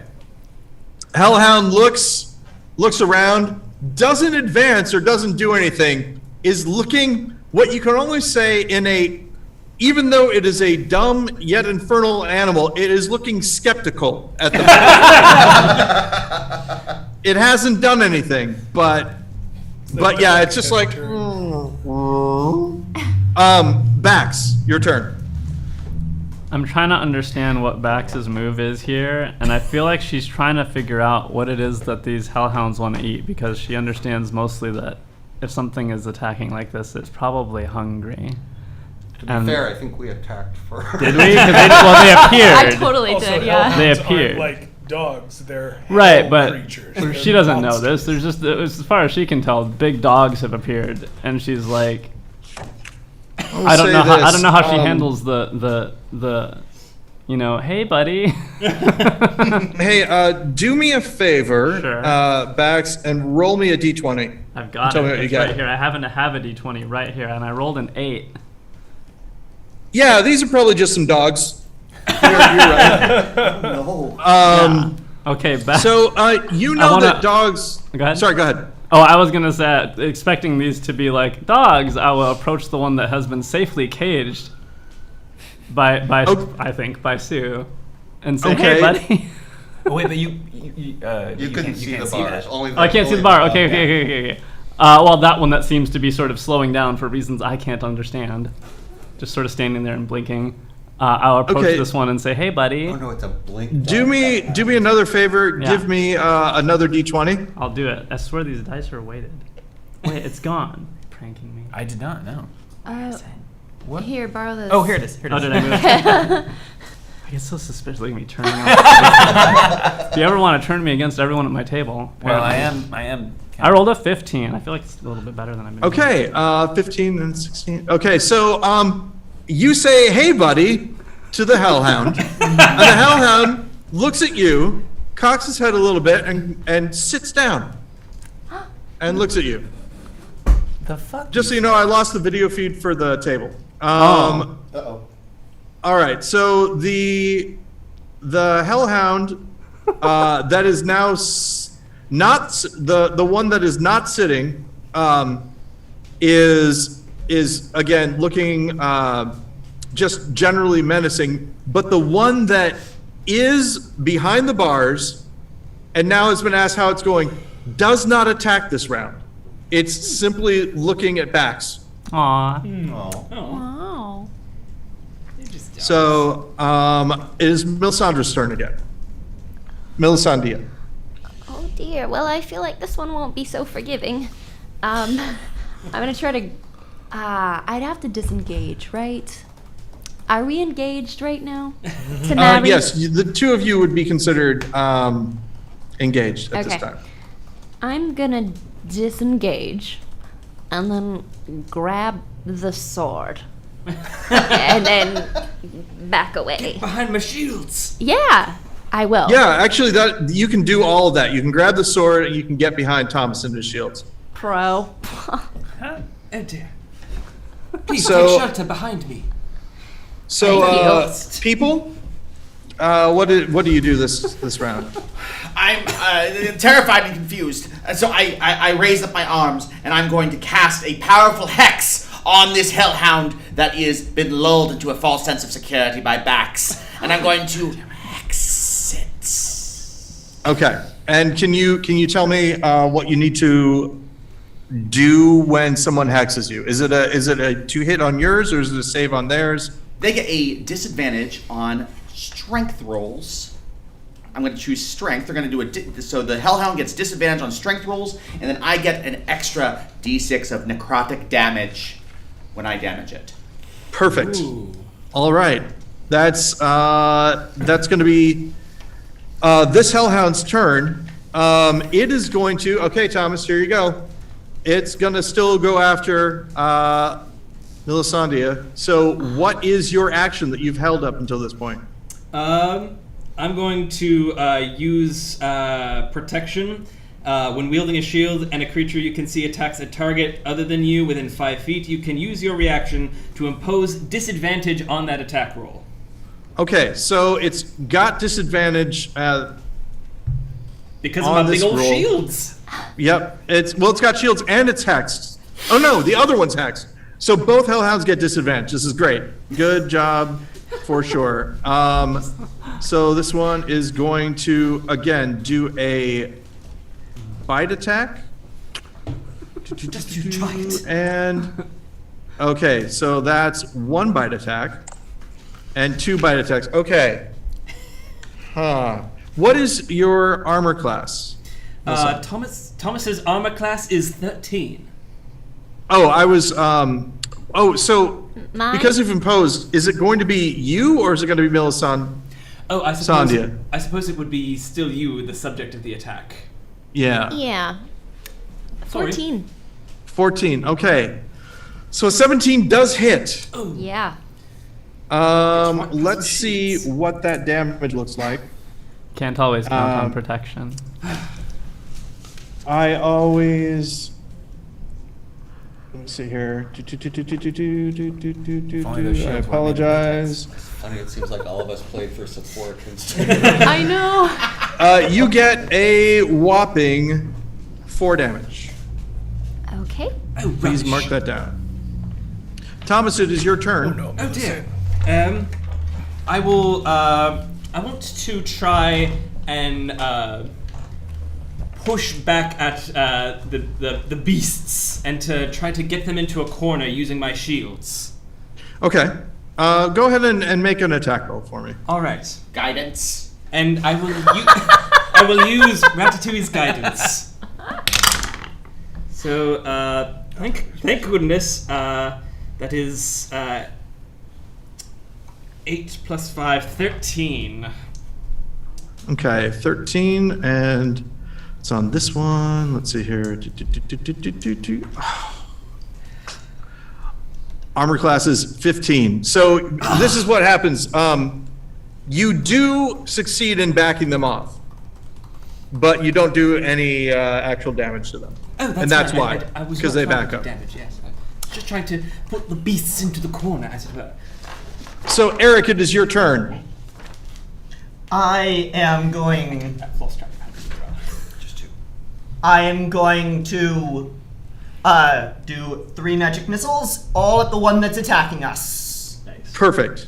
Do you And want if I'm those not roll- mistaken, magic missiles automatically hit. Is that correct? Yes, they automatically hit.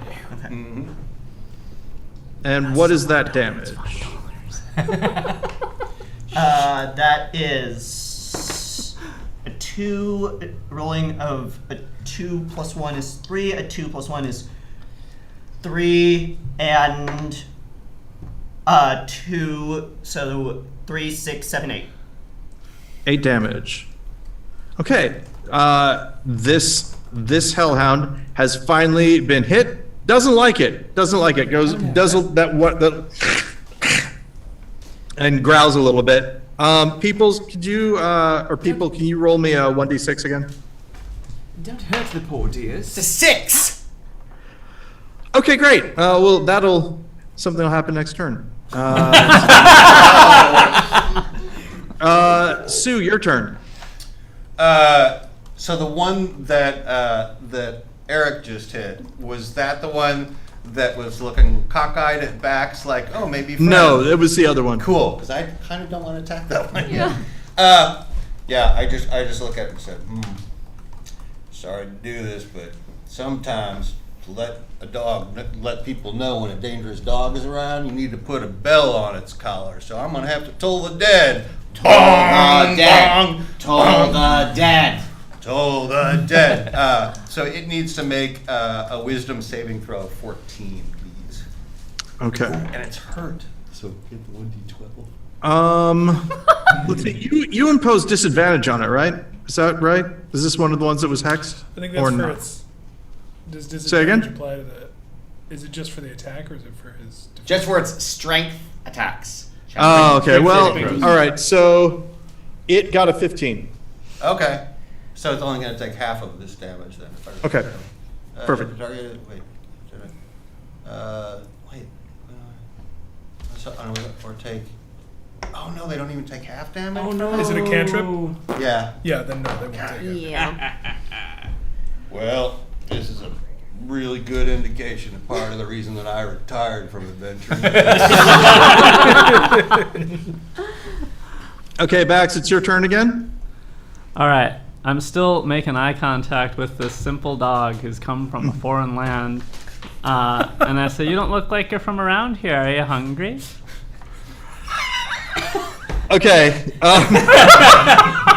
Roll 1d20 again. It's a 1, but without any modifiers that have been applied to it. It's just a literal 1 on the table right now. Okay, you ask the hellhound if it's hungry. It thinks about it for a second, and then goes, "What you swear sounds like." It takes a bite attack at you. Say I would like to take a reaction to that and use Chronal Shift. Okay. After you are a creature you can see within 30 feet of you makes an attack roll, an ability check, or a saving throw, you can force the creature to re-roll. I would get to make this decision after you see whether the roll succeeds or fails, and I think Bax pretty much failed, so I'd like Bax to re-roll that. Okay, I'm gonna just step in as DM here. Do you want to make Bax re-roll, or do you want to make it re-roll on its attack that it's going to be doing on Bax? I'm throwing this out here because I just want to let you know Bax simply was talking to the hellhound, asking if it was hungry or not, which in this sort of battle may not be as useful as stopping someone from getting bit. I'm just throwing that out Mack's there. just rolling a crit fail. I just don't want that to actually be a All right, thing sure. that Max, happens. go ahead. Excuse me, Paul. Oh, yes. Go ahead, Ian. I had a little something that I wanted to drop in here. I don't believe it's come up yet, but it's possible I've missed it. An early donation means that every character rolling a saving throw has advantage. Oh. So Well, when you're that's- rolling a saving that's good. throw, everyone, please remember that you do have advantage on any saving throw in this Nice. game. Okay. That is good to know. Luckily, that does not extend to the people that have done saving throws so far, which have been the Hellhounds. We will Exactly. Yes, and in fact, those listening, you might be able to donate to make them have disadvantage against saving throws. I think That is Just indeed throwing true. that out there. Or to just flat out As hurt the hell. something you could do. All right, so Bax, go ahead and roll that d20 again. All right, I'm feeling it. It's a 17. Hey, look at Yay! that. So the Hellhound sniffs a little bit and, swear to God, jumps down the hole where the food from the pantry is. Aw. Oh. You're gonna have a pet hellhound. I know. We're gonna explain this in that campaign later. Is it gonna be a smut campaign? Oh, I don't know. That's what's going on. When the Hellhound shows up. Cats and dogs sleeping together. Careful. Okay, so on the Hellhound's turn, you hear sniffing, some growling, and some eating happening from down where the hole is at. Yay. And Can I it's- still do anything, or am I out of turn? Well, your action was talk. interacting with the Hellhound. What else would you like to do? Oh, we're just concerned that maybe they're eating something they're not supposed to and might get hurt, so we want to go after them is all. But I don't know if I have any time left to do that this You do turn. have movement left if you would like to jump That'd be down the the hole. after the next thing Hellhound. that I would do is get down there and make. I don't know what Okay, great. So you jump down the hole after the Sure. Hellhound. Am I rolling any and- dice? What's happening? Oh no! Okay, cool, You're totally fine to do that. It's you've been up and down this hole before now, and all the traps are I'm gone. familiar with so- the hole. Yes. Yeah. So I think you can jump down, no problem. Melisandre, your turn. There's one Hellhound up here now, And it's very and upset. one down the hole. Yeah. The one up there is still. Everyone's been beating on that one, We so must soothe the we're doing a real social experiment on these two hellhounds. Yeah, so I'm gonna. Can I reach for my sword? Can I grab my sword out of the wall? Excuse me, Paul. Yeah. You actually No. grabbed it last turn. Did I? So you Yeah, have. you did. You got Excuse me, Paul. Fine. Okay, I'm just gonna. The rules lawyer is. Rules lawyer. Yes. In Melisandre's hand appears a wand. You don't know what it does. Sword, wand. Where did that come from? I say. Quite astounding. So I'm just waiting for a deck of cards. to Seems show like me. divine intervention that something happened in your hand. Can I feel what it does? You cannot. Oh, all right. At the remaining hellhound. Naturally. Oh no. okay. So What that's are you great. Throwing or? Cheyenne, please roll Yeah. a D20 Yeah. and a D100. Oh God. Jesus Christ. Okay. Holy shit. Oh my god. All right. So the D20 was 11. Okay. The 100 was a 40. Oh, you roll also a 10 to get the. It's, then it's 10? a tens and it's a yeah, it's a tens and Mm. 40 something. Where's my something. 10? Just roll the same The same 10 one twice. again. Yep, Yeah, yep, just yep, count it yep, for the yep. ones place. All right. So that was a 49. 49. Cheyenne, Huh? your intelligence is increased by 2 for 1 minute.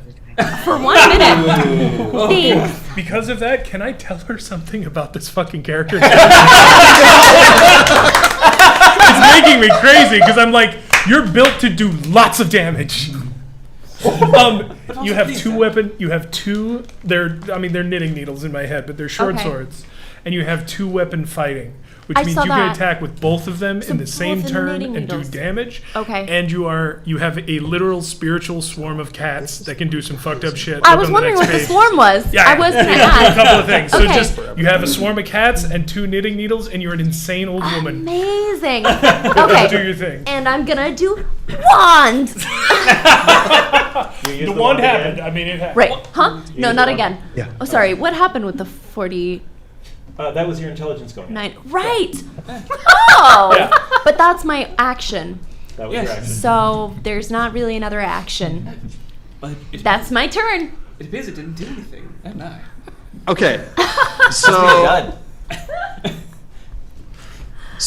But yeah, you do have this brilliant flash of insight, sort of like a Neo in the Matrix. I know a kung fu kind of thing. I'm just where you're like- like, wait a second, I know knitting. I might be able to kiss this thing's ass. Really? Sorry, So- I might be able to what? Kick this thing's ass. I said kick, and that's what you heard. Kick this thing's ass is what I said. Yes. Nothing else. Which Anything one that is Pearl 2? might have sounded like I said, that was a slip of the tongue, and we're fine. People, persons. Can I see the hellhound that's gone into the hole? The hellhound that's gone into the hole, you can't see it from where you're at, but you can move to the point where you can see it through the hole. You have to stick your head down a little bit. I'm gonna do that. I'm gonna crawl down Thomas's arm. And I've lowered myself into the hole briefly. Yes. And I'm going to focus on this hexed hellhound, and I am going to fire a deadly eldritch blast upon it. There as you it is go. eating. That's something. Wow. All right. That's the one that was hexed? The Now one we're that was cooking with going gas. into the hole? Yeah, I think so. And it is 4 plus. It's 14. Oh yeah. What was on the bottom? I'm gonna say Two that fours. you Okay. you got it. How much damage does it do? Enough. No, it does. It's. Oh shit balls. Oh no, I rolled an 11 to hit. Okay. Well, in that case, slider. you It spook just it a little bit. thrown away. It drops some of the bread that it was chewing on. It's eating bread. Oh, thank you. That's some solid intel. Starting to think these are just dogs that look. Then Damn. And then the hellhound Boy. that's been kind of hurt, rears back and. Okay, I need everyone who is in the pantry to make. Well, actually, hold on. I'm thinking about it. I'm thinking about the layout of the thing. So this is not going to be Bax. This is not going to be Thomas. This is not going to be people. So Melisandre, and Eric and Sue make a dex save With advantage. Oh, with It advantage. is a save, yes. Let me find another D20. 22. Oh, Oh, didn't help that much. That would be 7 minus 1 is 6, and that was with advantage. okay. 12 minus 1 is I'm 11. a turtle. I don't move. Okay. So Melisandre, you take 8 points of damage, and the other two you take 16 as the hellhound exudes a cone of 15, like a spread like this of flame at you. Thanks a lot for that 6 roll. Oh yeah, and people, can you roll a 1d6 for me again? People. It's a 1. Okay, that's cool. Excuse Thomas, me, Paul. your turn. Oh yes, yes, Ian, of course. You will be interested to know that Olive and Melisandre swap back. Nice. Wait. Slow down. What happens with the +2 intelligence for a minute? It stays With who? with the body. Okay. The body, yeah. Oh. And so does the Yeah. wand. And as long as we're paused here, 20 hit points of damage to the hellhound in the hole. Whoa. Yes! Okay. No! Though. They're just The- eating. The nice one. They're eating bread. I love them. One of these tributes has got a good PR team. That's all I can say. Okay, that's awesome. Thank you so much for letting me know. All right, we are at. I think we're at Thomas. Is that right? Yes. Seeing as how some of my friends just suffered some rather grievous injury, I'm going to First, ready defense, and then in my bonus action, I'm going to do second wind. Once per short rest, you can use a bonus action to regain 1d10 plus 3 HP, which I don't really need because I haven't been hurt because I'm a very hearty boy and I'm not attacking these very nice dogs. Yeah, legs. And not my name. And I'm also doing a rallying cry. When you use your second wind feature, you can choose up to 3 allies that you can see or hear, that can see or hear you within 60 feet to regain 3 HP. Nice. my Okay, rallying so who are the 3 that are regaining 3 HP?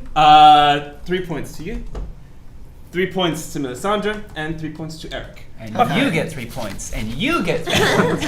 I Nice. looked under my seat. I got nothing. And Eric, it is now your turn.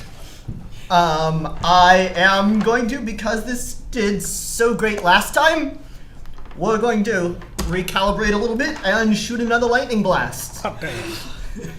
Okay. So I'm the one up top, obviously. Yeah, the one I can see.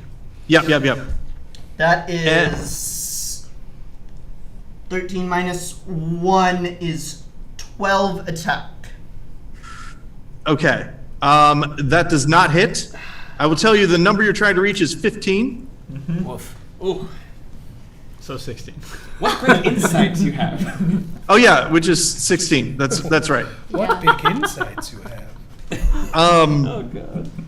So are you going to take any other movement or another action at all? I mean, an Hide behind. object of direction. I will move behind the other automaton in the room. Sounds great. Sue, it is your turn. Well, I should have stayed retired. Hell hounds. Well, there's one down there with backs. I'm gonna cast sleep centered on the one down with backs, if I may. Okay. So I need to roll a whole bunch of dice. All right. I don't want to hurt it. It was nice to her. But I want it to not hurt her either. There's one that is rather hurting other people up here. So I'll just do them a few at a time. Let's see. Doing my best. Ooh, nice. 14 so far. 22, 27. Doing really well. 35 hit points. If it has 35 hit points left or less, it is asleep.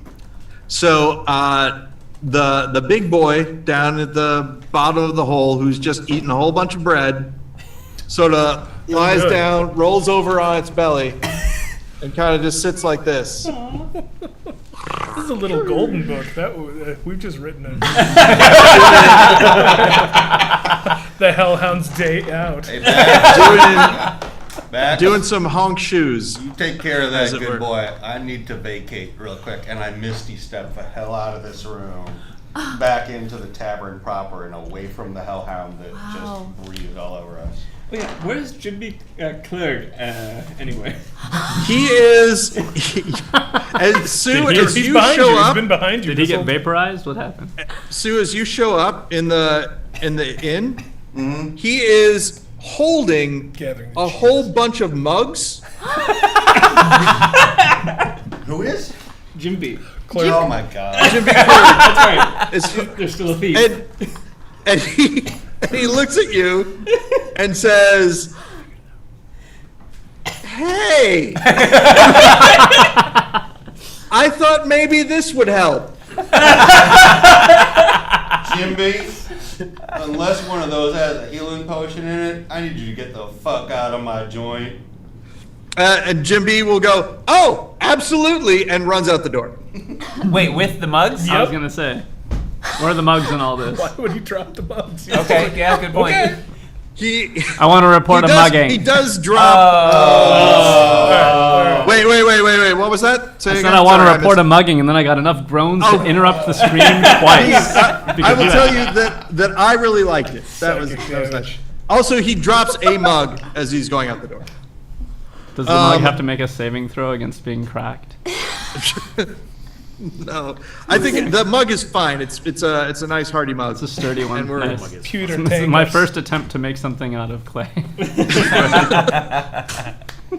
Which means So- it's lumpy so and Bax. super fast. Yes. You are now down in this hole, and you hear, the hellhound is sleeping. There's some food down here, and you also hear two things coming from down the hallway. You hear a small voice say, "How did you get here already?" in a language that you. Let me make sure. I want to say that you speak it. My it's in character sheet Gnomish. my character sheet is not quite right in that it says I speak Leonin, but that's not true. She doesn't know anything about Leonin. Anything. The only thing she knows is Gnomish. So yeah, it says Gnomish. Well, I'll say you speak Gnomish and probably Common also. Sure. But you recognize it in Gnomish. You hear that, and also you hear something. And I'm just going to say this to the other folks who are down in the tunnels. You hear this too.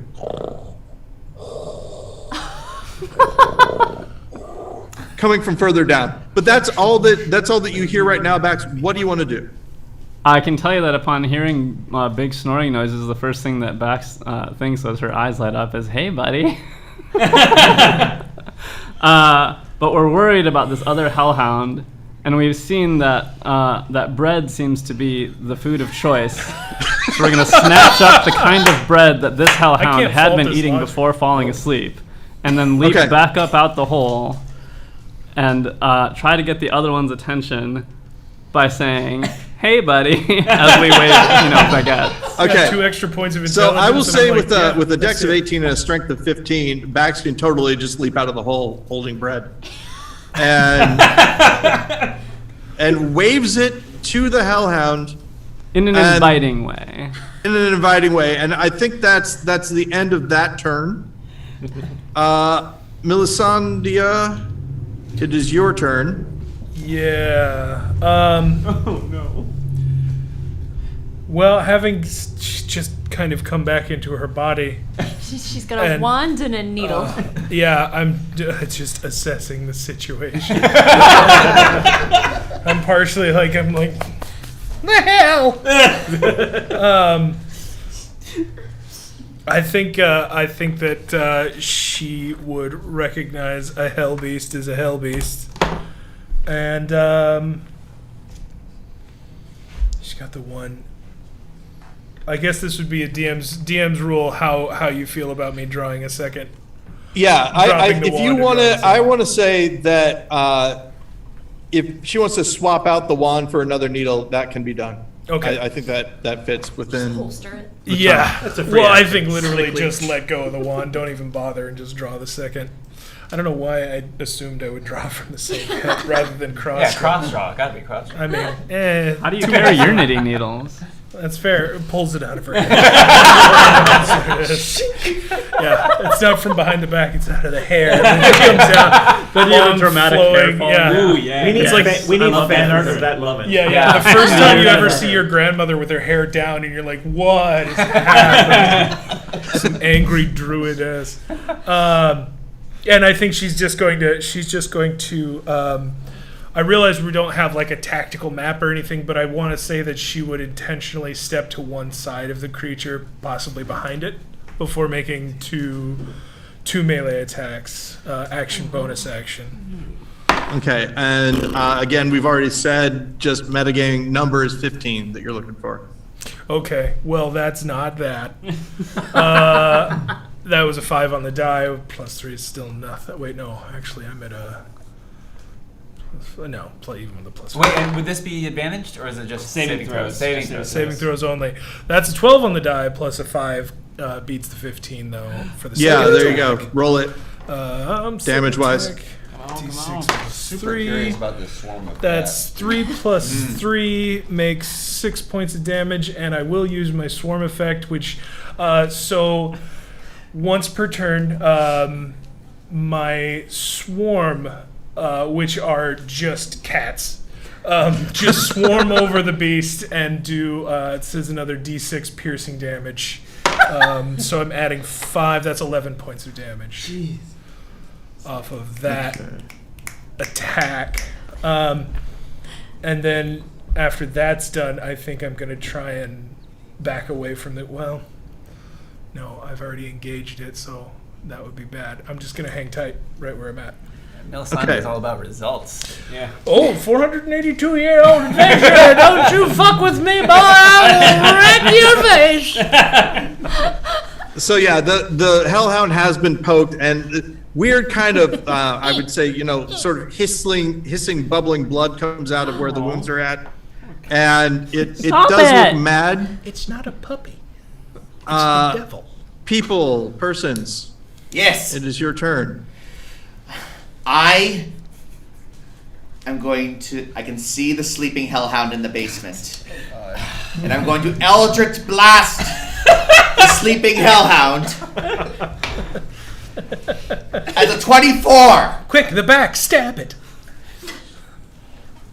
Okay, that hits. 24 hit. 24 hits. It's a 7. Okay. So yeah, at a 7, you hear, there's a hissing noise.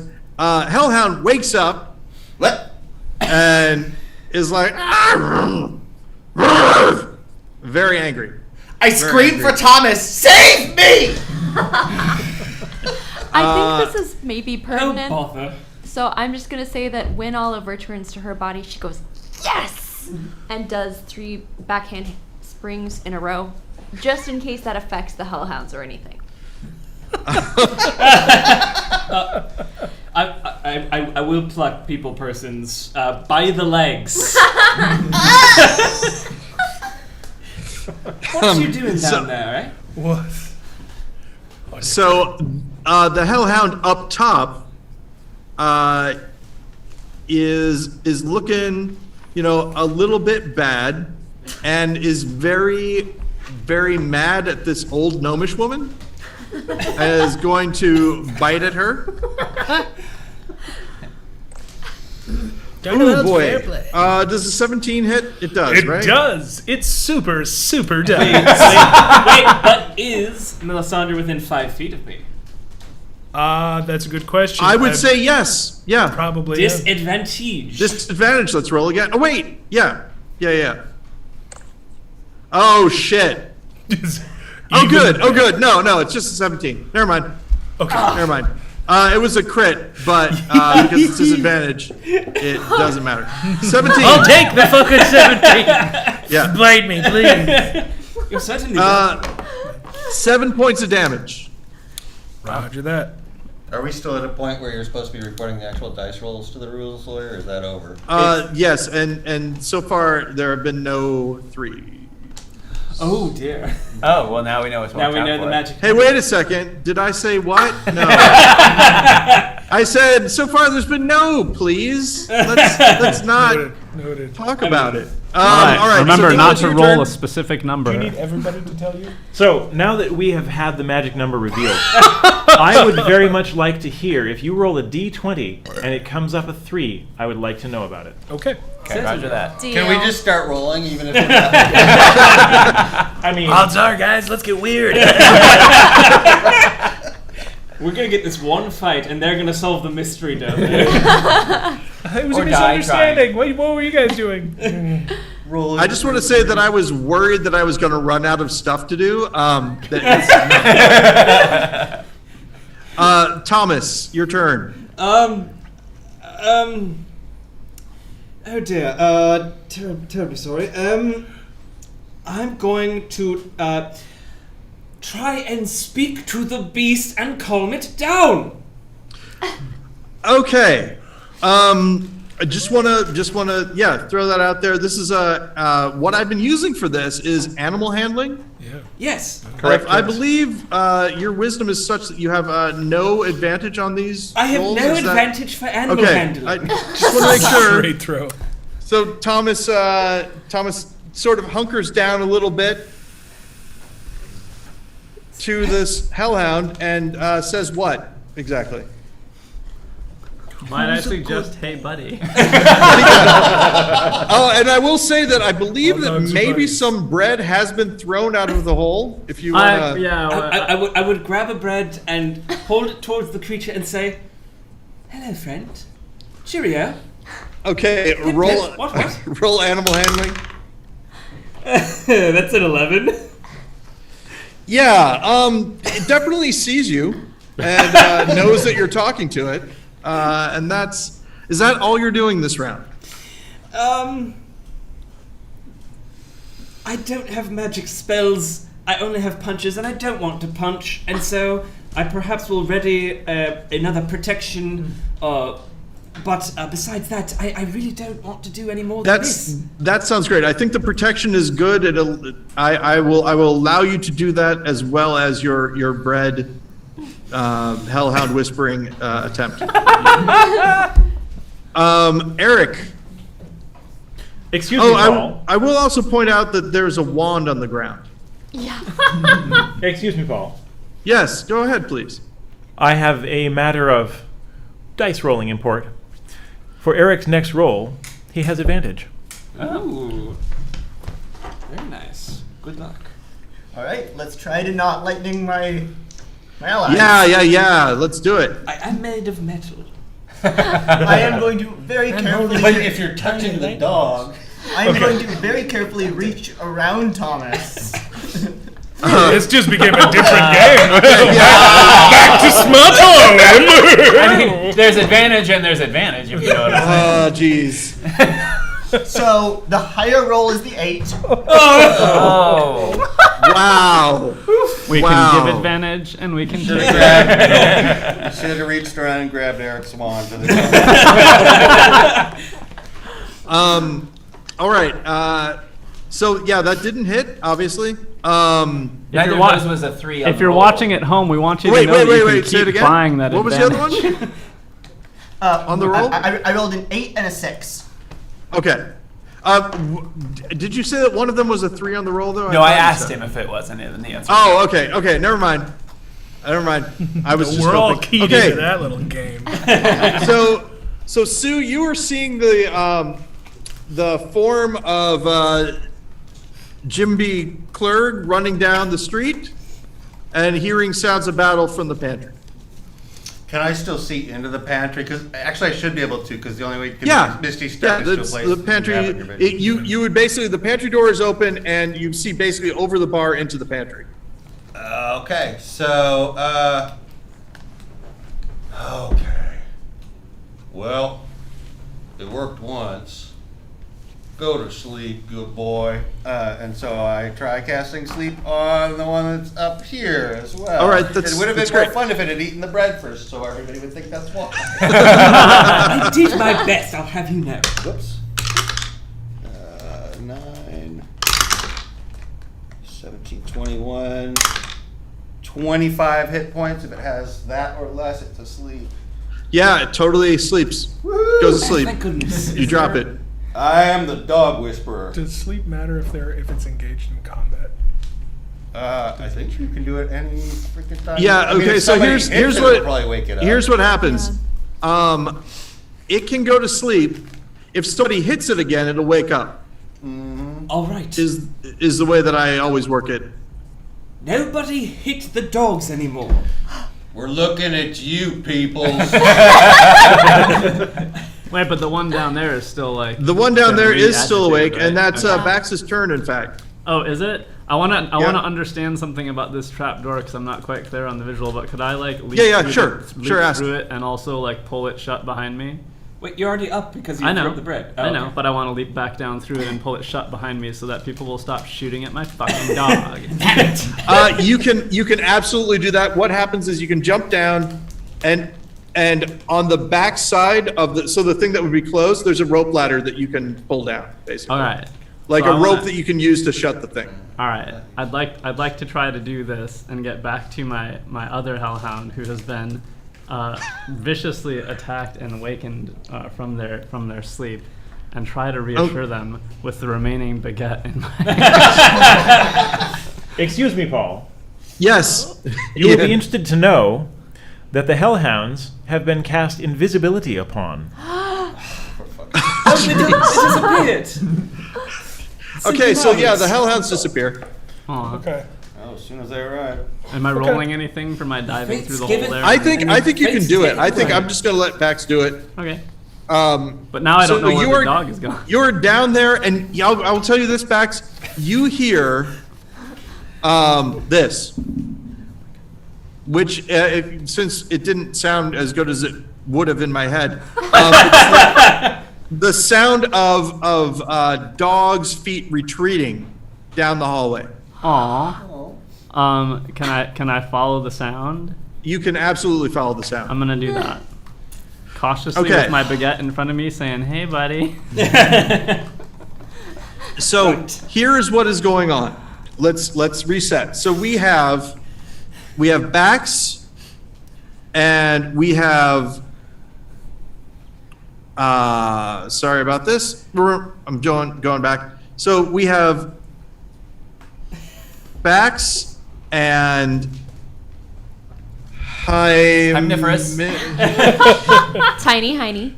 Tiny Heiny, Bax, Tiny Heiny, and Olive are in the kobold tunnels.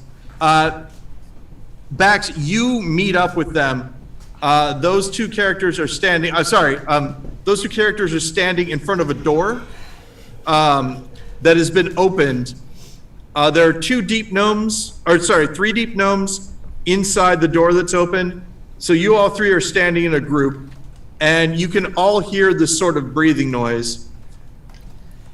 I'm going to say that we go back up top just for a second so everyone can understand that there's a sleeping hellhound, a trapdoor that is shut, and some people are still probably injured a little bit. Who's injured right now? A little? Wait, but both the hellhounds are invisible, right? Not exactly in a good way. Oh yeah, the sleeping hellhound is gone. But it left its snore behind. You do sort of smell a little brimstone and hear some breathing. All right. But it is gone for right now. All right. From sight. So. Well. Sight beyond sight. It seems we have to find another entrance into the cavern still. Now that the hellhounds have gone again, let's go and do that. All right? Does anyone have any objections to this plan? One quick thing, and Yes? I'm going to touch myself and cast Cure Wounds. Because, fuck. Yeah, and I trust you to keep track of your hit points. Yeah. Even with my rallying cry? Goodness gracious. Especially with your Is there still a wand on the floor in this room? There is still a wand on the floor in this room. Oh, I would have absolutely picked up that wand again. It was dropped in front of Eric, I believe.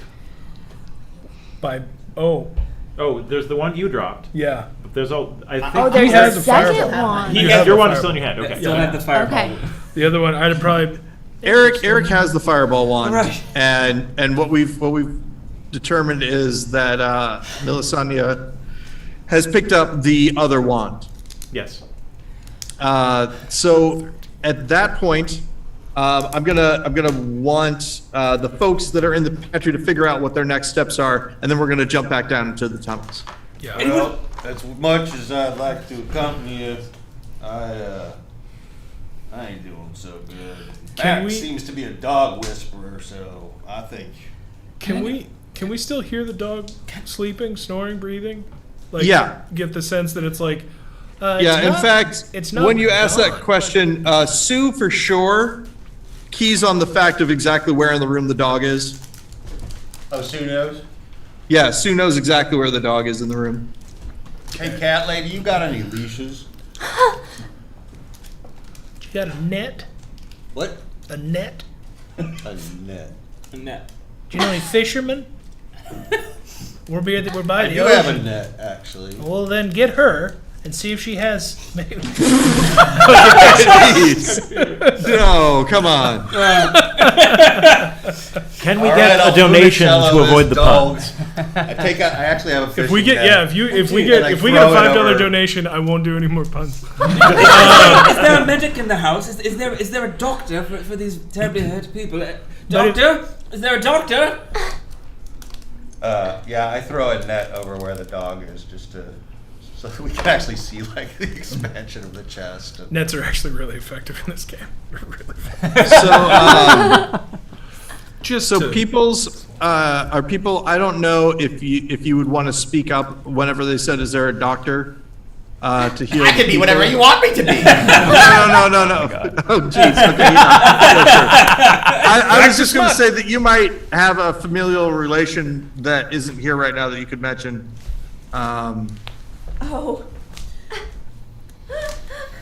Might be able to help, but Oh, my brother who's in the hole? That dick? yeah, No. That dick that's in the hole, yes. No. Not here. God. Unaccounted Okay. for. So- DM question: does mending on my mechanical side heal me or not? I'm going to say yes, that you can mend your mechanical side, and that works for you.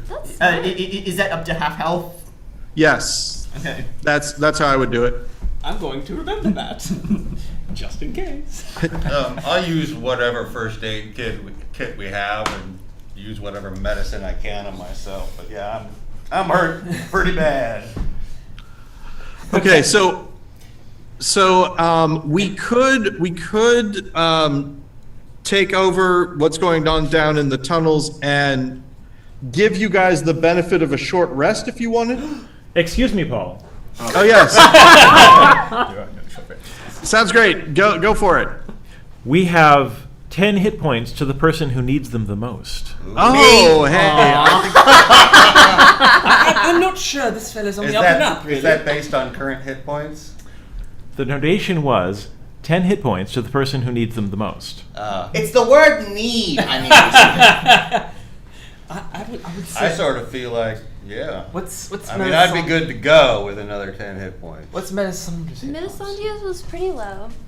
Oh, but she cured wounds on herself. Oh, she did cure I'm- wounds on herself, yeah. I feel like this is a good time for me to sneak away to the restroom for like a second. So I'm just gonna. Do we want that to take a surreptitiously. quick break and then No, we I'm will- surreptitiously No, we'll figure slipping out- away. Yeah, no we'll one I think we're about to notices- switch to the underground. No one's because we're just sorting out healing up here. Wait, but I'm in the underground. Yes, Oh, you are. dear. Surreptitiously. You'd better be I very think we're gonna surreptitious and take a break. expedient.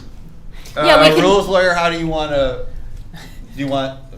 that handled? Since you're Well, if we're speaking in rules lawyerish terms, I would like to know who is down the most hit points, the largest number of hit points. I am down 13 currently. Anyone down more than 13? No.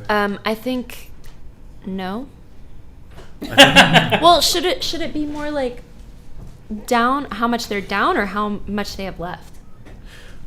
Who is down the largest percentage of hit points? Okay, if you sure. want to get into math. I do think that's Okay. Sue, take it Sue, take 10. I'll take it. Take it. Thank you, Thank kind you, Ted. donor. Thank you, Ash. All right. So, That was Ash who donated that. thank you, Ash. thanks, Ash. Thank you, Ash. I'm looking at the camera right now. Also, for the record, for those in the Thank you, chat, I am willing to change my accent. I will take requests for a significant enough donation to be decided by the rules lawyer. I will say this is the best accent I have. It all goes downhill from here. And just for the record, in recognition of that donation, we are going to rename the gnome-sized dungeon the Ash Hole. Oh, jeez. Thank you. Wow. If only the ash hole had been made bigger, then we could all fit. Yeah. We wouldn't need to split up the party. Then it would be the gaping Ash Hole. With the net, I'd like to tie the net around the sleeping dog if I can. And I'm going to cast a silent image over the dog that looks like an empty room.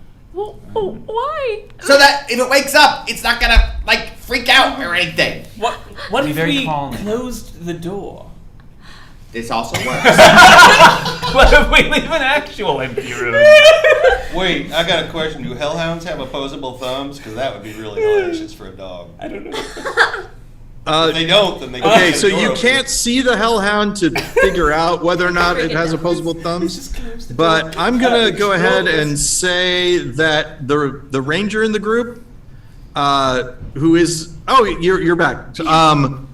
You'd know that most canine-like animals that fought the way that you saw fighting, mostly with bite attacks, running around and stuff, opposable thumbs, not really. Tool use, not really. Yeah. So we can safely close the door. Very likely, yes. Oh, excuse me. Oh, sorry. Oh, All right. You just Okay. had that vacant expression again, like she's not there. Well, Thomas, let's go find this entrance that Yes, you're talking about. let's Now all we got find the entrance. the dogs He corralled. heave ho, as it were. Let's go. We're heaving ho out to find a different entrance somewhere amidst the town. Yes. So that's Yeah, great. I So sort that of- group, Sort of feel like that we group should just has crossfade moved out into the towards this place. Crossfade. right, and now we are back in the tunnels.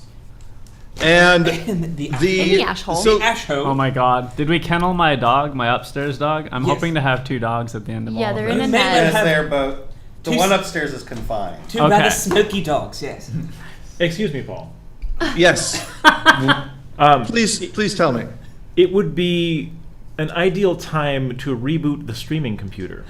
If we Oh, wanted, okay. If we wanted to take a, let's say, 10-minute break. Did you Yeah. also say last time that there were multiple There's 2 more smuts that were Yeah, bought? there's There are 2. 2 more. So 2 smuts total were bought. Okay. We have 1 smut yet to go.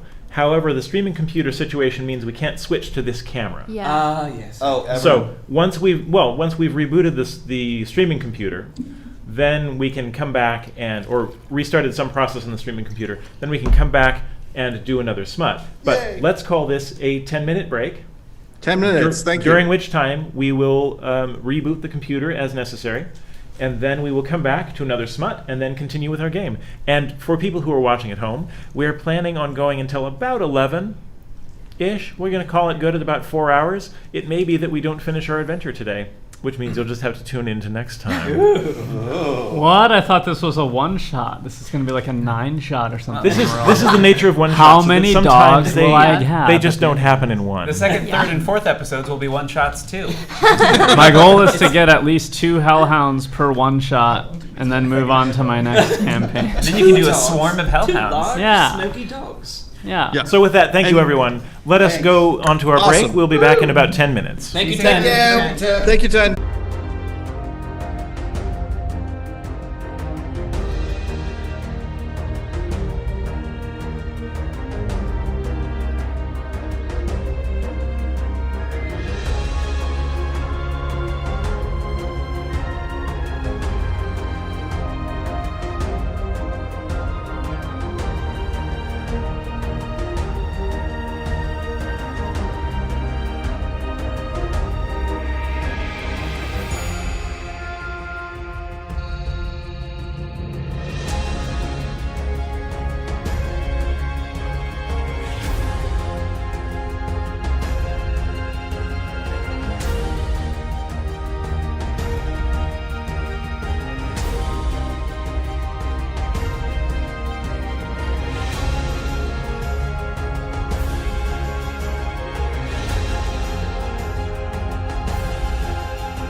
Hello, everyone. Welcome back. You'll be delighted to know that it's time for Smut again. Now, as before, we're going to roll a die to see which of these stories we pick. However, we also have a slate of volunteers who are interested in reading our Smut. So in the interest of pure randomness, we're going to roll another die to see who reads. Now, Ben, if you'll switch to our live feed here, you will see the 2 stories that we have left. If we roll a 3 or a 4, we'll be rolling again. And then once we have our story picked, we will choose which person with another 6-sided die. So let's go ahead and choose our story. 3, damn it. That's the way dice work. 4, damn it. What's going on? 2. All right, so we're going to read Julge of Hilge, and good luck. And our reader will be Cheyenne. As tribute. Okay. See, if I So, say it ahead of Is time, Cheyenne's mom still then I watching? jinx it. I If don't believe say so. it, Hi, Mom. it feels so cool when I Feel do free that. to mute if you And I was must. like, it's and then I don't even know what number. Maybe get a sandwich or something. Picked it. I was like, that's cool. She put it out earlier. We're doing like 2 girls here, so like the 2. Julge of Hilge by Colleen Conway Blanchard. In the swamplands of Hilge, a hero rises. For 4 long nights and 3 short days, the burning fires of Ern have crept towards the moist cookleberry fields. I, Julge the Damp, must appease the dork lords, or I die in heat and ash. I am Julge, the damp hero of Hilge, for I am muscled and moist. Like others of my species, I fear the hot dragon's breath that sears our crops. Like all a Hilge people, I am covered in a luminescent film that protects my outer mucus layer from drying and flaking. But this dragon fire penetrates even the wettest of hides. I must defeat the monster and end this curse. We have prayed to the old gods Numar and Loth, deities of sludge and slime, but no answer has sung through the gleaner bushes. So I set forth, riding my faithful slug beast, alone. Many tears flow at my brave departure. A wail of sorrow follows my glistening naked torso. I have bedded many of the buxom maids of Hilgo. Memories of the small but athletic Weedlore and her 7-foot coal-black tongue must sustain me on my lonesome quest. I will dream of her webbed breasts heaving under me as we joined eye stalks. Her passionate keening and explosive pleasure will comfort me as I face almost certain death. But I am Julge the Damp, and I must appease the monster. Our progress is slow through the scorched fields, and lonely. Days pass with no companionship other than my beast. Quilm is a solid, faithful beast, but he too misses the dank comfort of our homeland. At night I dream of my many lovers, the sweet-smelling Jarro and her curved teeth against my wet foot webbing, the ferocious Lulan and his hair like seaweeds caressing my thick genital stalk. In the morning I wake to a desperate loneliness. The air is dead and dry, and I must moisten our hides with precious swamp mire daily, or we will crack and bleed. On the 4th day of our quest, I hear a rasping hoarse cry in the distance. I know we are close. It is the nightmarish howling of the minstrip bird. Few animals can sustain life near the dragon's lair, but the carrion minstrip bird thrives on the dragon's kills. We are close. I can smell the dragon smoke heavy in the hot wind. I enter the lair, weapons ready. No Hilge hero has fought a dragon in 1,000 years. I do not know what I will endure, so I leave my beloved beast outside, safe in a sheltered mud hole. Inside the lair, I feel the dragon's breath in every passage. I hear the rattling of scales. Suddenly, the dragon is upon me, its talons pinning me against the cavernous walls. Ah, it sighs. A slime man, so wet, so filmy. I struggle in the dragon's grasp. I am Julge the Damp, I roar. I save my people. The dragon releases me from its clawed grasp and sits back against the jagged rock wall. Its enormous body glitters and undulates. Eyes like jade blink at me. Teeth as sharp as blades grind together thoughtfully. I did burn your fields, the dragon shrugged. I must. It is my nature to burn, just as it is your nature to ooze. We are all victims of our destiny. I surge forward, thrusting my poison-tipped spear at the dragon's thick hide. It knocks my spear away easily and pulls me toward its terrifying maw. I make a last supplication to our dripping gods and prepare for death. But the dragon instead uncurls its pink tongue and tastes me. So salty, it purrs. Don't worry, pretty creature. I'm not going to eat you. I'm going to seduce you. It runs its claw gently across my cheek. I don't understand. I freeze in its embrace. We are enemies sworn. Yes, sighs the dragon, but I have enough enemies. I want a lover. I am alone, so alone, and on fire. Your moist skin, your tender stalks, I am aflame for you.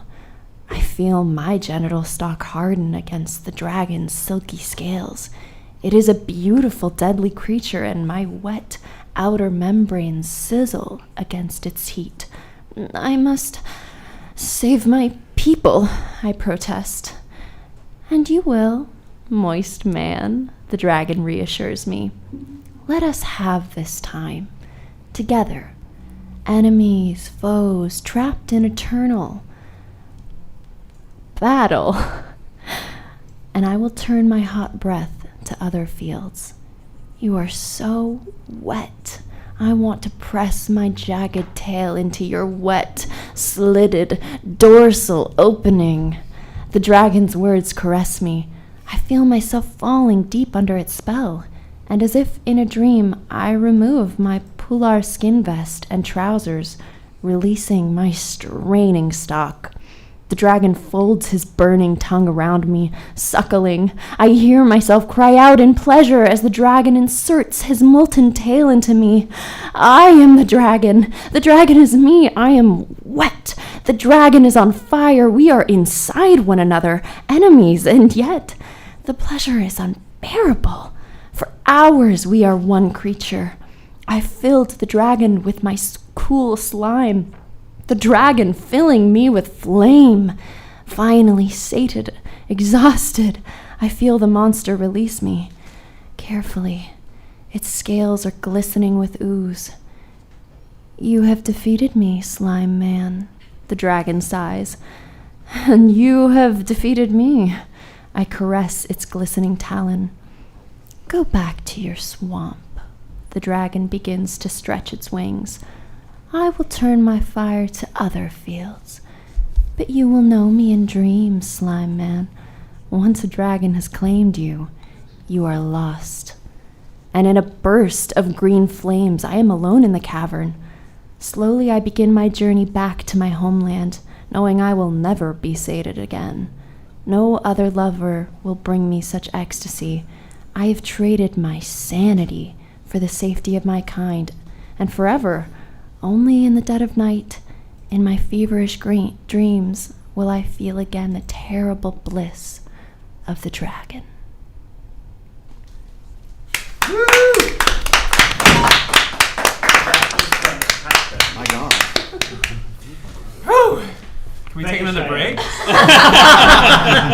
Everyone needs a little bathroom time. There's only two, so make it fast. So, are we on me, Ben?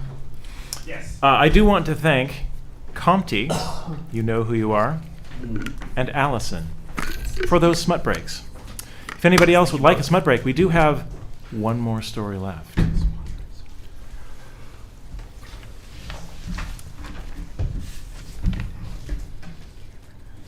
Well, speaking of two bathrooms, in the Kobold Caverns, The ash hole. there is a... We can call it that if we want. Yes. In the ash hole, which we will now refer to this as. There are 2 doors, one of which shows a kobold back facing to the viewer, looking over with a thumbs up. Another one with a disgruntled kobold sitting in a seated position. The one with the kobold with the back turned, head back like this, thumbs up, is the door that had been opened. Inside, there were 3 deep gnomes, one of which looked at Hymniferous and said, "How did you get here already?" In Gnomish. Do I recognize any of the gnomes? You do not. Here's what I would say: if we could use a metaphor for the people here, these guys look rough. These guys look like they've been around hard work, hard labor. You are a much more studious boy. Well, not totally soft. I mean, you've done I've got adventuring. calluses on my hands. Yeah, Just a little exactly. boy. But I write a lot. Mostly from post-smut activities, but but these guys seem serious to a degree that you are not. well, and they think I'm somebody else. They do think that you're somebody, or at least at first, because they recognize you as a deep gnome, Yeah. and they are eyeing you up and down. Though you are not dressed like them. Right. But they seem to not be surprised to see a deep gnome in these kobold tunnels in the ashhole. Okay. I was a little bit confused about exactly, because we just sort of like, I was down there and it sounded like maybe I was near this and can see this, but then we just sort of ended and I kind of lost it. And that's what I was going to say is, Okay, is thank you. right as that happened, this is when you, and pretty much you're right behind Olive, right? Because Olive was a little bit dazed, swapping bodies. She's back down here now. So you and Olive kind of enter into that scene. I was referring to the scene that had just happened. You and Olive now enter that scene. And when you show up, when Bax and Olive show up, a 4th deep gnome crawls out from a hole in the floor in this room and goes, it's worse down there than I thought. This is gross. I hate it. But I had heard did I hear or not hear oh, thank you so much. Yeah, earlier when they were still dealing with the dogs is when down the tunnel, Bax heard, how'd you get here so fast? Okay, so I did hear. Right. I thought you said that. I just wasn't. Bax heard it, and Bax and Olive then traveling in that direction, because that was the direction that you said that you were coming in, I believe, show up to see a 4th deep gnome come out from a hole in the floor in this room. And I'm definitely still trying to find my dog. Right, and you as you get further away, you do notice something, and that's that what you thought might have been the sound of your dog snoring. As you get closer, this is much louder than the dog was. You're hearing a snoring that's kind of almost vibrating the walls a little bit. Can I do I have any sneakiness or anything as a monk? I'm not really familiar with this. So. Well, you have I have Step of the Wind. Oh no, that's your stealth stealth? dash. Never mind. You have Sorry. a high dex and you have a high stealth.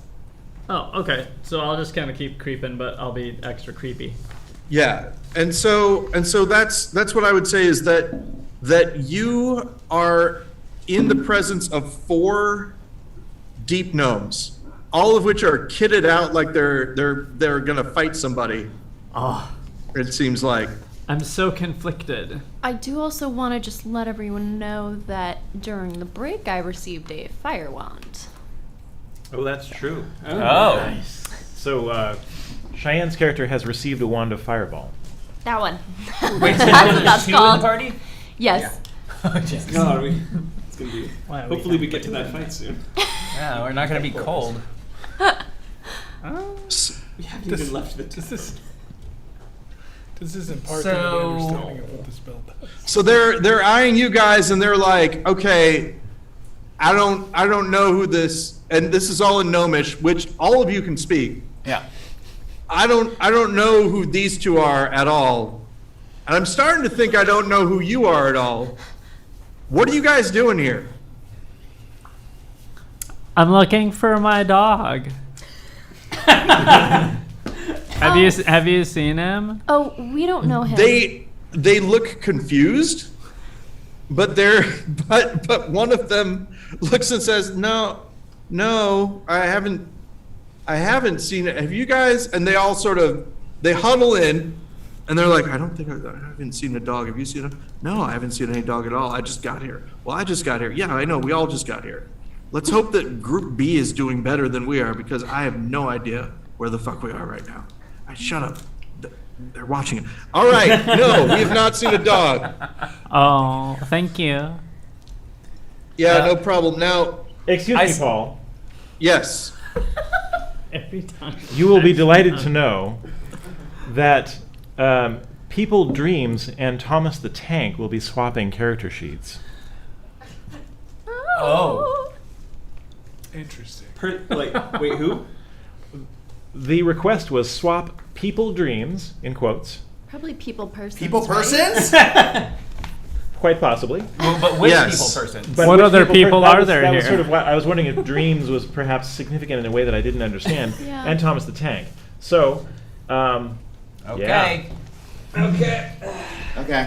Okay. So, This is my sheet of British slang And, Warforged jokes. This is my sheet of warlock To spells. and all my the so that's up in the that's up top. yeah, this is happening up top. To the deep gnomes that we've run into, I say,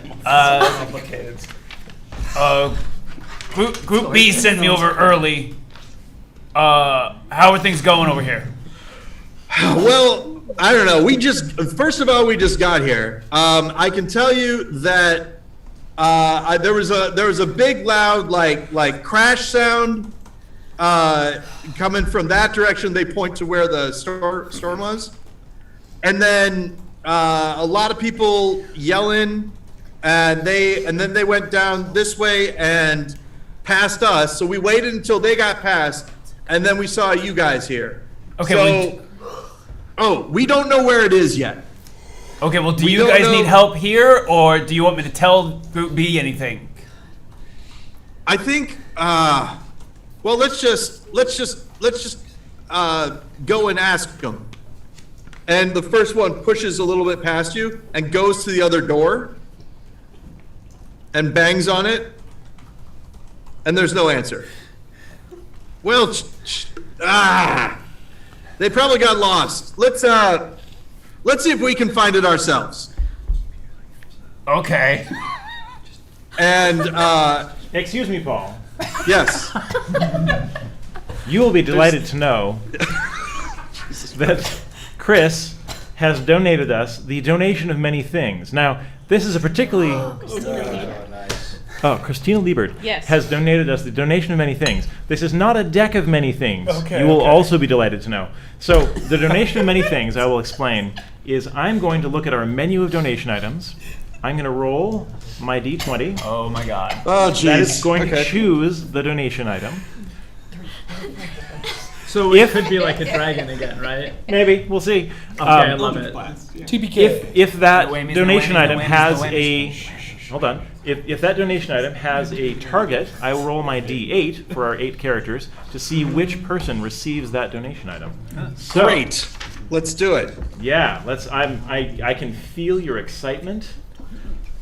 So I'm sliming real hard right now.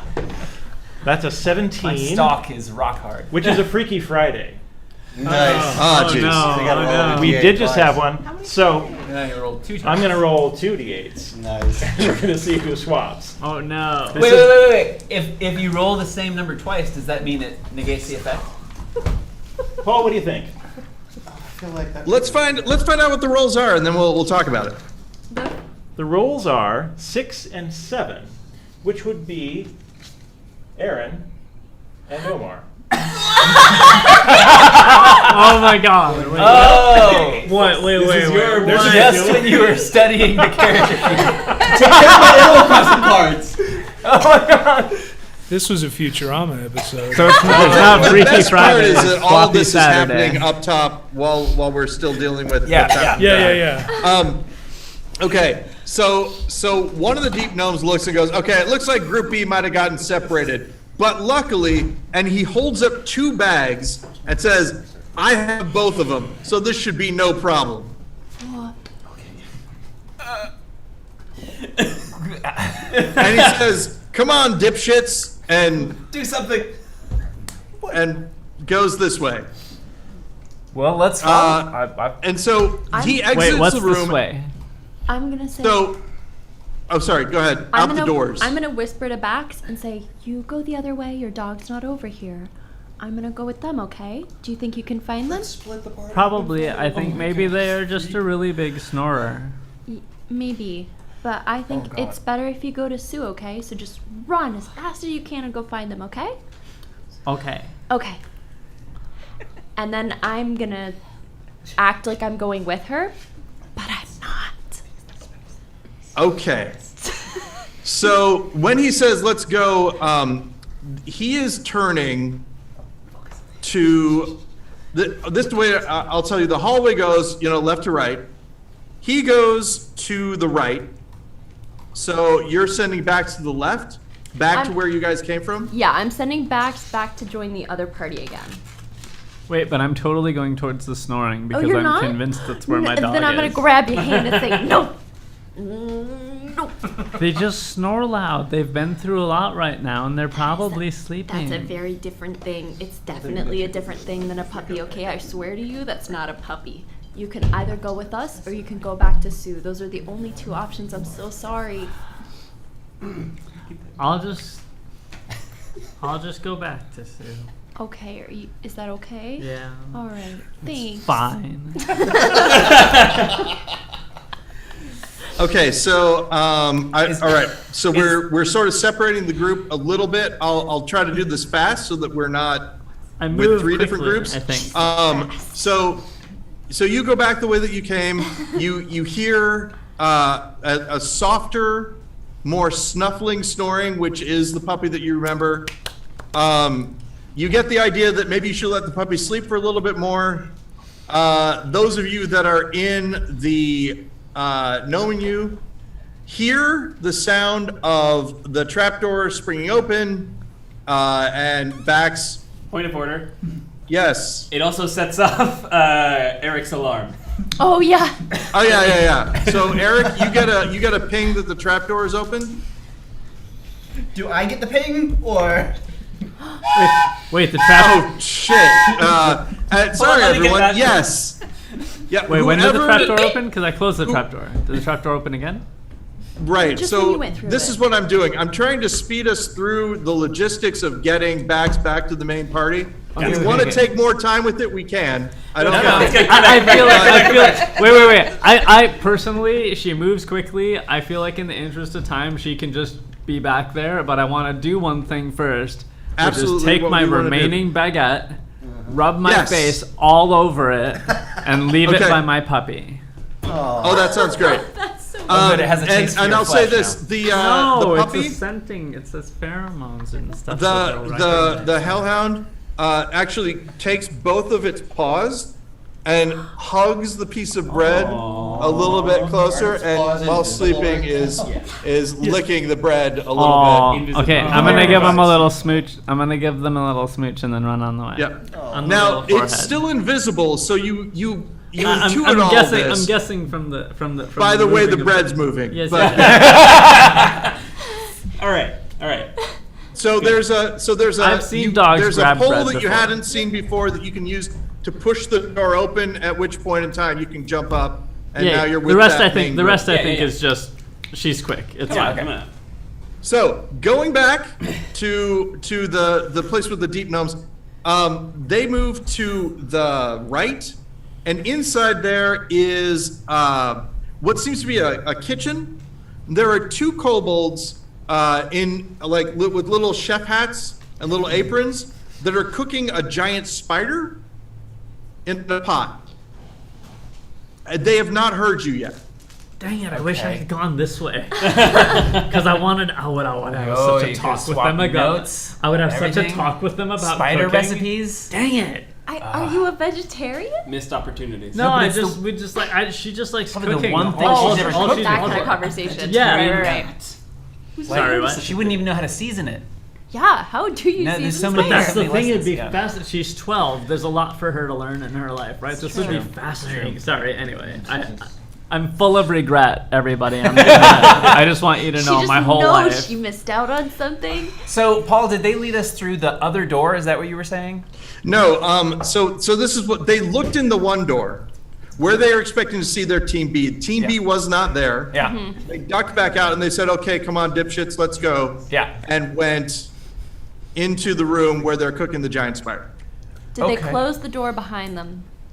No, the door is still okay. So where the door with the person sitting down in, that was the door they looked in and they closed. This was from inside the hallway. The hallway leads to where they're cooking the giant spider, but there's no door into that room. Okay. Perfect. I'm hiding in the shadows. Oh, perfect. Yeah. Okay. All right. So the guy who held up the 2 bags says, "Okay. So if Team B is doing what it's supposed to do, they've probably already let the insects go. So we should be fine as far as through that. So I say we just sneak by these guys and get into the hallway on the way to the nursery." He said on the way to the nursery? Yeah, and he points to, you can see, okay, so on the other side of where they're cooking the spider, there are 2 doors. He's pointing to the door on the right. Okay. Yeah, I'll just say, okay, lead the way. Okay, so he's gonna get down like this and start crawling. He goes, "Asses and elbows, people, let's do this." What is Are that? you going to be sneaking? Me? Anybody? How are you going? I'll be doing whatever they're doing. Okay, so everybody does that. All right, I'm I in the need background sneaking. I need a stealth roll from Olive and a stealth roll from. Omniferous. Can I say, Omniferous. okay, while Heidi. I'm doing, can I do minor illusion for just the cave in front of me? Yeah. What do you want to do? It's just like the minor illusion is just the cave behind me. So like it's just an illusion of like the cave. So I'm just gonna be walking, but I'll be doing it quietly. So you're trying to do, like, if I've got this right, sort of a cave painting of a tunnel kind of. Yes. Like Okay. a Bugs Bunny Roadrunner. Yeah. painting. In All front right. of me, so they can't see me. Perfect. Okay. So of course there is a spell called invisibility that would do this better. But I don't have that. This is an attempt to do something that makes you invisible Yeah. without actually using the spell invisibility. Yeah, it's called creativity. I was No, gonna say, maybe right? you've heard of it? Exactly. I'm Problem totally with you. solving. And it's good I- too. This Because is my why. Yeah. This is why you should be playing AD&D, kids. AD&D. And it's good because my roll was 8 No. for stealth. Not Okay. the roll, the result. All right. Let's go ahead and get your roll as well. My stealth roll was 9 + 1, 10. Okay. So this is what happens. The 4 deep gnomes get through and they're on the other side. 2 kobolds hear what sounds like a tray hit the floor, make a little ching ching ching noise. They look back and they see the cave and they're like, "Huh, did you hear that?" "Yeah, I heard that." And they go back to cooking. Wow. Skills. Creativity. So here's what's going on right now. You guys are, I would say, stopped in this, they have not seen you, but you are also kind of in the floor in the middle of the room. Kind of. Sure. So I'm going to go ahead and stop for this right now. Yep. Talk to the people up top, and then we're going to jump back. Great. Boom, baby. Okay. So And people I'm up back top. there now, right? Hello, Governor! I think you mean mayor. Okay. Are you right now still in the pantry, or have you moved further into either the gnome menu or outside? I don't think we've gone outside. I think we're still in the tavern. Because you focused on us Okay. for kind of a long time compared to how long. Well, you had closed the door though. We had right? closed the door. the on door. Yeah. Yeah. Yeah. Okay. So Bax So- comes into a closed room with the other sleeping dog. Sue, right and where now you are. Bax is up here, and it's good that Bax is up here because Bax has noticed something that you can mention to Sue, and that's this. You know how you could fit through the door? Yeah. Fit through the hole, Yeah. but other people, bigger people, couldn't? Yeah.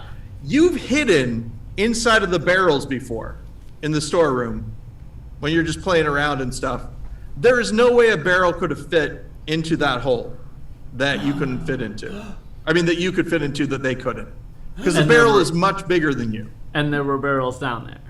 And there were barrels down there. Okay. All right. I'm gonna run up to Sue, excited, more excited than I've been in years, which is, I'm 12. And I'm like, Sue, you're not gonna believe what happened. You're not gonna believe what I saw. Oh my gosh, you're not gonna believe this. I think I have a dog. And I really want. Can I keep them? Because I think they're really gonna be a good dog. I know that we got in a fight, but I think it's because when they showed up, everybody started shooting stuff, and person was just shooting at my dog. Yeah, people's kind of a dick. I don't know if you noticed. I did notice. Anyway, I think I have a dog, and I hope that's okay. I have a dog now. Yeah. Anyway, there's another thing too that I noticed, that there's barrels down there. Those barrels that I hide in sometimes. Those barrels that I hide in sometimes, they're down there, but they're definitely bigger than the hole. So I don't understand how they get down there. Okay, so Sue, You make an deserve Arcana check. A reward for that insight, and also because I want to keep you occupied and close by. I got a book for you a little while ago. Ah. I'll get it for you. And I pull out this tome, and it's called Spicing with Spiders, Arachnaroma. Aw. Thank you. I thought you'd like it. I do. Thank you. And Eric says, "That's fascinating. I want to investigate." Use the investigation to find where the other way into the hole. All right, so this is very interesting. Roll a d20. That is a 19 plus 5. What? Damn. Okay, there is no other way down there from here. Okay. Now I would like Sue to make an Arcana check. Oh, an Arcana. Okay. She got Arcana. That'd be 12 plus 6 is 18. Okay. The only way that could possibly happen is if the kobold who was moving the things, and the amount of time that it would have taken the kobold to move all the things, 30 minutes. bag of holding. You're almost positive that the kobold used a bag of holding, and you know that the only place around here that they would have been able to get a bag of holding would have been the tower of the recently deceased Eldon Knackle. Is this Eldon's work? Thickens. Well, he's dead, so Dead. Oh, I hope not. But I will say Bim is some kind of pissant who might give a bag of holding to a bunch of kobolds. Hire him to do some shenanigans. Maybe Eldon didn't die and he's just in the bag. If he's in the bag, he definitely died. Oh, is that how it works? Okay, no, so I'm not gonna crawl in the bag, I guess. Don't crawl in the bag. Okay. we should go find out what's happening. All right, let's go to the tower. Let's go to the tower. Okay, so you guys leave the no menu, and the tower is Oh, I a hop, give, skip, and a jump away. And like Can I- put a kiss on my hand and put it on the door as we leave. And Never leave. we'll take a moment because I think that it's gonna save us time in the long run to take the kitchen off and just leave it behind because it's on the Sue's back. Oh. I just don't think we're gonna need to cook. I don't think we're. I feel We like might we're not. get hungry. That's fair. I know, but I don't think it. It's not efficient. I think it's You pretty with a heavy. hat. I know it'll be fine. I'll just get. I'll Like we sit could, up there. like we could take It's the a- car. We could take the actual gut truck that's got all of the. Yeah. No, it'll be fine. I have to clean it anyway. So I'm going to say that while you guys go to the tower, the time that takes for that, we're going to jump back down underneath to the kobold caves. Yeah. Also known as the ash hole. I'll keep doing it because you guys made it. Wouldn't let it and go. It sounds great. All right. So there is a loud, what I can only describe as a whinny that comes from outside of the room, makes the two kitchen kobolds drop what they're doing and run out to see what's happening. Oh. And Unfortunate. you guys are left alone in the room with this pot and a dead spider. Great. Well, I guess I'll follow the Go other ahead. 4 guys. Go ahead and drop Okay. that illusion. So yeah, the four guys are further off down the hall. Now, you come to kind of an intersection Okay. where to the right is the sound of where the whinnying is coming from. Uh-huh. To the left is where the really loud breathing is coming from. And which way did the 4 other deep gnomes go? You guys were kind of ducked down Yeah. while they ran out, so you're not sure, but your instinct is that where the louder commotion is happening is probably the direction where they went. The whinnying? Yeah, exactly. I would want to follow the kobolds because my brother. Yeah. Yeah. Yeah. Well. Yeah. After the So whinnying. so let's say Our mutual acquaintance. Having just a really shit day, honestly. This Oh my god. right? Like literally in some cases, it Yeah. sounds like. Yeah. So Months of so you carrying. run in and you see something that is really hard to comprehend at first. There are 2 war horses in this room that are wearing these glass globes over their faces that are stomping on what look like these sort of leathery, moist egg sacs. And there are deep gnomes that are going a little ham on them as well, like they're poking them with sticks and things like that. The egg sacs? Yeah, and there are kobolds who are flipping out and trying to stab them. Like trying to stab the people, the gnomes, killing The the gnomes, sacks? yeah, that's right. Okay. They got spears and they're fighting them. Do I happen to know what that sack could be? Do a nature check for me. A nature check. All right. But there's a nature check. 12. Yeah, they're probably kobold eggs, Okay. you're guessing. Cool. Eggs?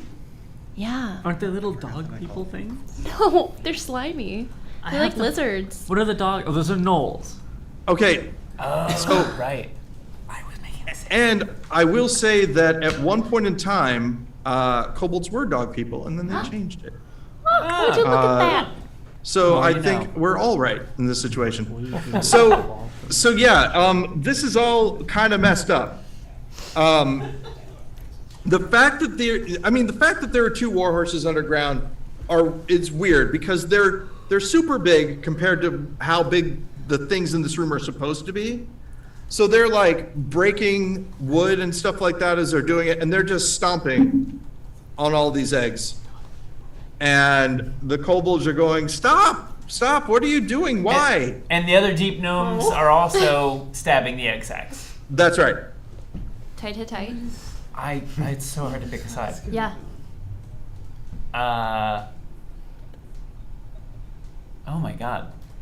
I might just watch. I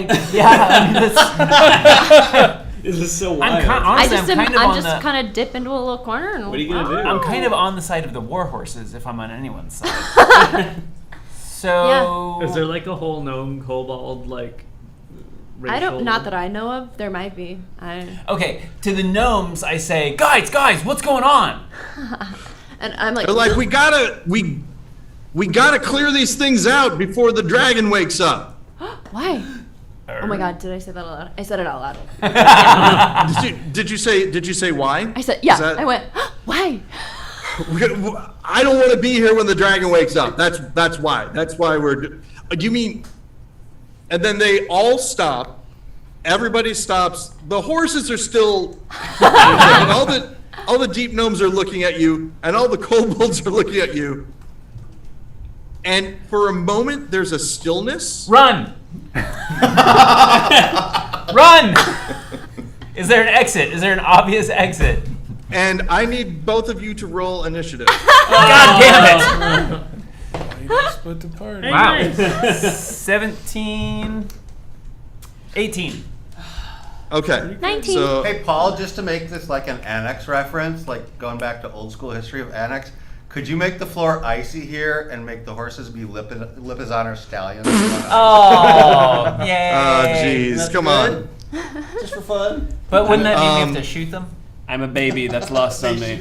Yeah. I'll show you. The Oh, voiceover. and I will say this also. You, Olive, you spot your brother. He's in this room. Where? What the F? Wait, he hasn't spot the brother? What the fuck? Yeah, apparently I didn't notice him. Clerics don't care. Well, he's my brother. We Right. just have a connection. Where is he? In the room. He's okay. So the horses are in the center. He's over in one corner by where the 5 kobolds are. Okay, great. Well, then I'm certainly not running. And Yeah, I can't leave so either. we You already are rolled going to. initiative, it So sounds like you're not running either way, right? so you got an 18. I got an 18. Tiny Heiny, and I got a 19. Nice. You got a 19. That's pretty good. Well, that's gonna be fast. And people, can I get you to roll for your lower half? Omar? Little ticket. Oh my gosh, Do you that's have a right. sheet for both? Yeah. So wait, I'm sorry. Did Omar switch with? Yeah. Yes. Yeah, Yeah, do it. Omar Yeah, switches. that's Yeah, awesome. there's Double switch happening. Let me know what you got. We're Yeah. basically in a really bad episode of Three's Company. That's why I said instead of Freaky Friday, it's Swappy Yeah, Saturday. we're having a game of musical minds right now. This is Because it's Saturday. Did the you say humor is one- awesome and not confusing at all. Omar, let me know what you get. The number on the die is 4. Are we taking the same initiative bonus? Yes. All right, 5. Okay. close. Okay. made all So, the difference. here we go. This is going to be interesting. So the first person to go is a kobold who is attacking one of the war horses Oh, okay. Oh. because Fair enough. you know They're still doing the thing. they're doing the thing. Galapatros. So They in don't fact, understand. he's not getting anywhere near it. Yeah. Takes out a sling and throws a stone at it. Oh, cracks it. And does. Okay, so that's 6 damage to the warhorse, Oh. which is They do. Nice. Mr. Ed. all right. Look, All right. it's their So It's next their we duty. have. I'm here for this. I'm like, yeah, nice. Good. Hospital. So one of the deep gnomes goes against that guy, Oh my the guy God. who just hit the warhorse, and uses a war pick, totally misses. Okay. Geez, why are there so many of these guys? Kobold number 2. I hate it. I hate combat. How did they all roll so high? Look, Reminder When's it our that turn? kobolds have pack tactics. And then he's going to attack that warhorse as well. Does 5 damage. Oh, jeez.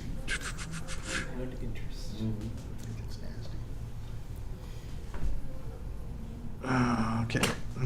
Someone outside just did it as some fucking money or something. Oh no. Olive, it's your turn. Great. I know this isn't really how it works, but I'm just gonna use my full movement to run towards little Dickens and grab his arm and run as far away as I can go.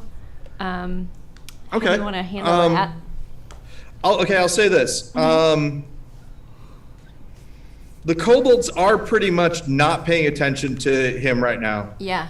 and to you. Yeah. I'm going to say that you can do that, and you can actually get close to the door. You're not totally out the door yet, but you can get close to the door Tight. with that. Yeah. Haniferous? I'm gonna cover their exit and just follow them towards the door and be ready with an attack.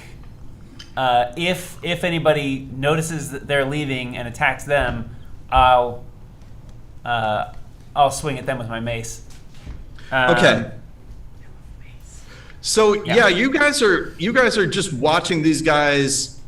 I'm not gonna roll all this because there's a huge battle happening that you guys are outside of right now. Yeah. If you're not engaging with anyone, I'm gonna say that you guys can make your way to the door and get out if you want.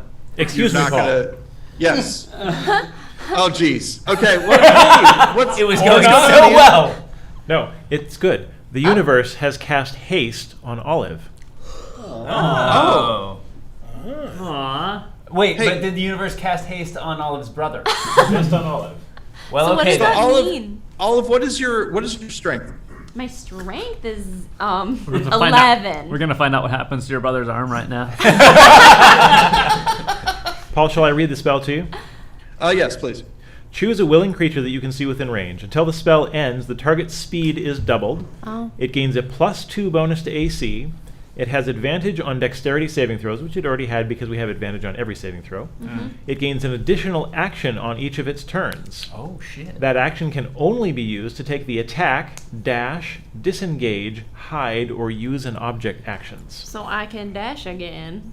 Yes, when the Yeah. spell ends, which is in 1 minute, the target cannot move or take actions until after its next turn as a wave of lethargy sweeps over it. Fair enough, but 1 minute. And that's gonna that's one so- in game. This is something just You get for a- me because I don't understand this. I'm sorry to interrupt Yeah. really quick. What does 1 minute translate to when we're doing this turn stuff? Like so So many 10 rounds, seconds. right? It's 10 turns. It's 10 rounds. Round So much. is 6 seconds. Yeah, 10 rounds. Okay, thank you. We well out so, of danger, by the so way. you'll be Yeah. moving quickly for 10 rounds. After that point, you'll have a round of being unable to move. Tight. It sounds like Okay. a pretty good trade. And Yeah. I'm gonna make a ruling with this that if you want, you can sort of sling your brother onto your back I do. and take him along with you. Yeah, baby. No intelligence check for that? I trust you. I believe in you. Yeah, so I'm there like, don't worry, I'll cover your. Godspeed. Hey, so My work so here where are is you? Yeah, there's just an olive-shaped hole in the wall. So where are you headed? I'm going back out to the exit. to the hole where you first jumped out Yeah, from? where no one is. Yeah. Okay. All right. So you are going to go to the. You exit the room, and here's the fun part. There's a tunnel to the left and a tunnel to the right. Uh-huh. Do you happen to remember which way you were coming from? Oh. Okay. You're gonna go left. Oh, sorry. You can't be there. I was thinking you. Yeah, because when I came So in. sorry. If you're at home, Let's go strike down. that comment from the record. Yeah. Yeah, when I didn't say came in, anything. it was left. I could be to the wrong. Right. I don't even Thought know. we followed. Originally to the right was the door. What's the fun decision, though? I'm just gonna. I think that I'm. Surely going, there's still snoring happening. If you split up, Yeah, is one there of you snoring? Can I hear snoring? Oh yeah, you definitely can hear snoring. The snoring's coming from the left. I'll go to the right. Wait, that doesn't make sense, right? Who cares? It's I just do. I just go to the right. Okay, you go to the right. All right, you and your brother are going to the right. Okay, so this is I'm gonna continue with how Olive is going, with the idea that Olive is moving faster right now. Yeah. If that makes sense. So you go to the right, then the passage goes to the right again. Oh. Goes to the right again. Uh-oh. Goes to the left, and then you go forward, and now you have a choice. The hallway seems to end in a door ahead of you, but before you get to that place, there is also a passageway off to your right. I'm gonna say, fuck, we went the wrong way. Oh god, he's all alone back there? Oh, fuck, okay. I'm turning back around. Okay. Excuse me, Paul. Yes. You will be interested to know that all Warhorse attacks gain D8 magical force damage. Oh, wow. What? Rude. Okay. That was Enraged. by an anonymous. Somebody who Yeah, loves you're being a little horses. Sneaky. Wait, how long does this go Make for? sure them horses It's can permanent. stomp. I'm gonna name him Stampy. That was a $150 permanent rule change donation. Oh, thank you. Okay. And it's all Warhorse damage? Okay, Anonymous that's coffee good. supporter is That's into good. it. Okay. I love the reasoning. Love you, Anonymous. Move. I love There's, Okay. okay. I run back. All right, so you turn back. You're running back. Okay, so you've turned around. Yeah. You go forward, and then then it turns to the right, and then you go forward a little bit, turns to the right again. You see a door, and you're hearing the sounds of what can only be called maniacally laughing horses that you've never heard before. And Okay, I was gonna. Do I see Tiny Heiny? say it again. Do I see Tiny Heiny? Yes. Tiny Heiny, I need you to make a wisdom save. Oh my goodness. Roll out 3. But you I get get a big bonus on my wisdom though. Okay, well, Yeah. good because. Yeah, You also I don't have think this is going to be advantage. hard. Is this a saving throw, I assume? Wisdom plus 3. Yeah. He you has get it. You have advantage. advantage. Oh, okay, sweet. Okay, so 12 plus 3 Chaos is Gremlins over here, just 15. waiting for. It's the core roll before everyone's Is advantage you can roll again? That's where it's at. No, it's just But I don't know. It may not happen. We gotta see a 3. and disadvantage. 15. Okay, 15. So you see something that you've never seen before. These horses are, first of all, they stomp all the kobolds, and then the deep gnomes are going, hooray! And then the horses start attacking the deep gnomes. Mad with power. But they look And- really happy, right? Like they're like radiating joy, is what I'm getting. Yes, and this is the thing, is that they're like, like, My God. and just so that you know, what has happened is that these horses have been through hell, basically. I believe that it was, someone had mentioned that if you put a creature in a bag of holding, it dies. Unless Yeah. it was mechanically augmented to hold itself inside of a bag of holding by some insane deep gnomes. Oh, gross. At which point, they see things that no horse ever should have seen. Wow. And they have gone kind of mad at this Hey, point. buddy. Ship's breaking. And every single one Is this of a them is tears Okay, well, I'm in the just rain gonna moment for these horses? mosey on Or- through that room and Yeah. keep running back towards ostensibly the exit. Yeah. Okay, so you're going in the opposite direction because Olive has already said, don't go that way. So you're running towards the snoring now. Yeah. All right. So you come to a T intersection. Uh-huh. You hear the snoring louder going to the right. You don't hear snoring coming from the left. So I think Left? it's probably well. Okay. I mean, Okay. whatever it is that's snoring is big. And we heard them say before the dragon wakes up, so we know that Yeah, there's that's a a dragon in that dragon. direction. So. Well, that's Dickens. What do you think? Let's avoid the dragons. Okay. And we're off! Okay, so we now have 2 doors in front of you. One is to the left and one is to the right along this wall. So there's a left door and a right door. Are these the ones with the pictures on them? No, these are 2 totally different doors. I think we went the wrong way. Can anybody read Kobold? Nope. No. No. Okay, yeah. So yeah, just 2 doors. Tight. One's men's and one's women. Well, so I guess should we go back the way towards the snoring? Maybe there'll be a turn. I don't. There's probably a remember turn. this. But Okay, also, so like, what's our goal here? to get out and find the others. Right. What? I don't know.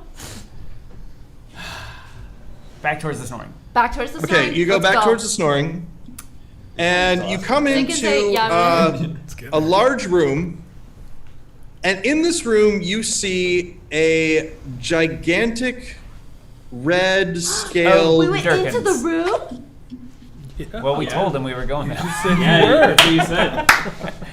and what is a young red dragon Oh, no. sort of yawns and stretches.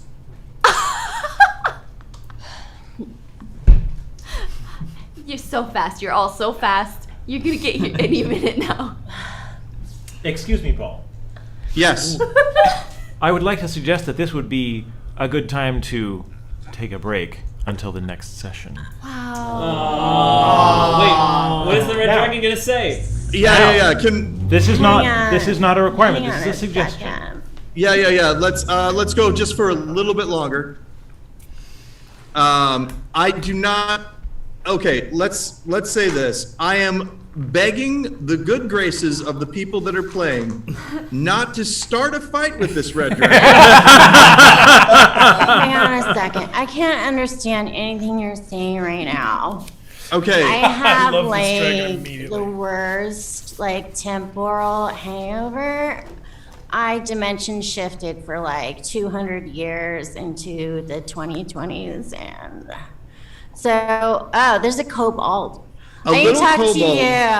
A little What do you kobold want? walks up and says, the mistress Kralex does not normally speak with small folk who are not kobolds, but is granting you an audience. What do you wish to ask the great Kralex? Yeah. I asked them what you wanted. to Okay. hear. What do Okay. they want? Oh, do you actually... Would you prefer that we ask a question or that we just leave? They want to know if you want them to ask a question or should they just leave? Look, you fucking woke me up. Make it fucking worth it, okay? Oh, yeah. Cha.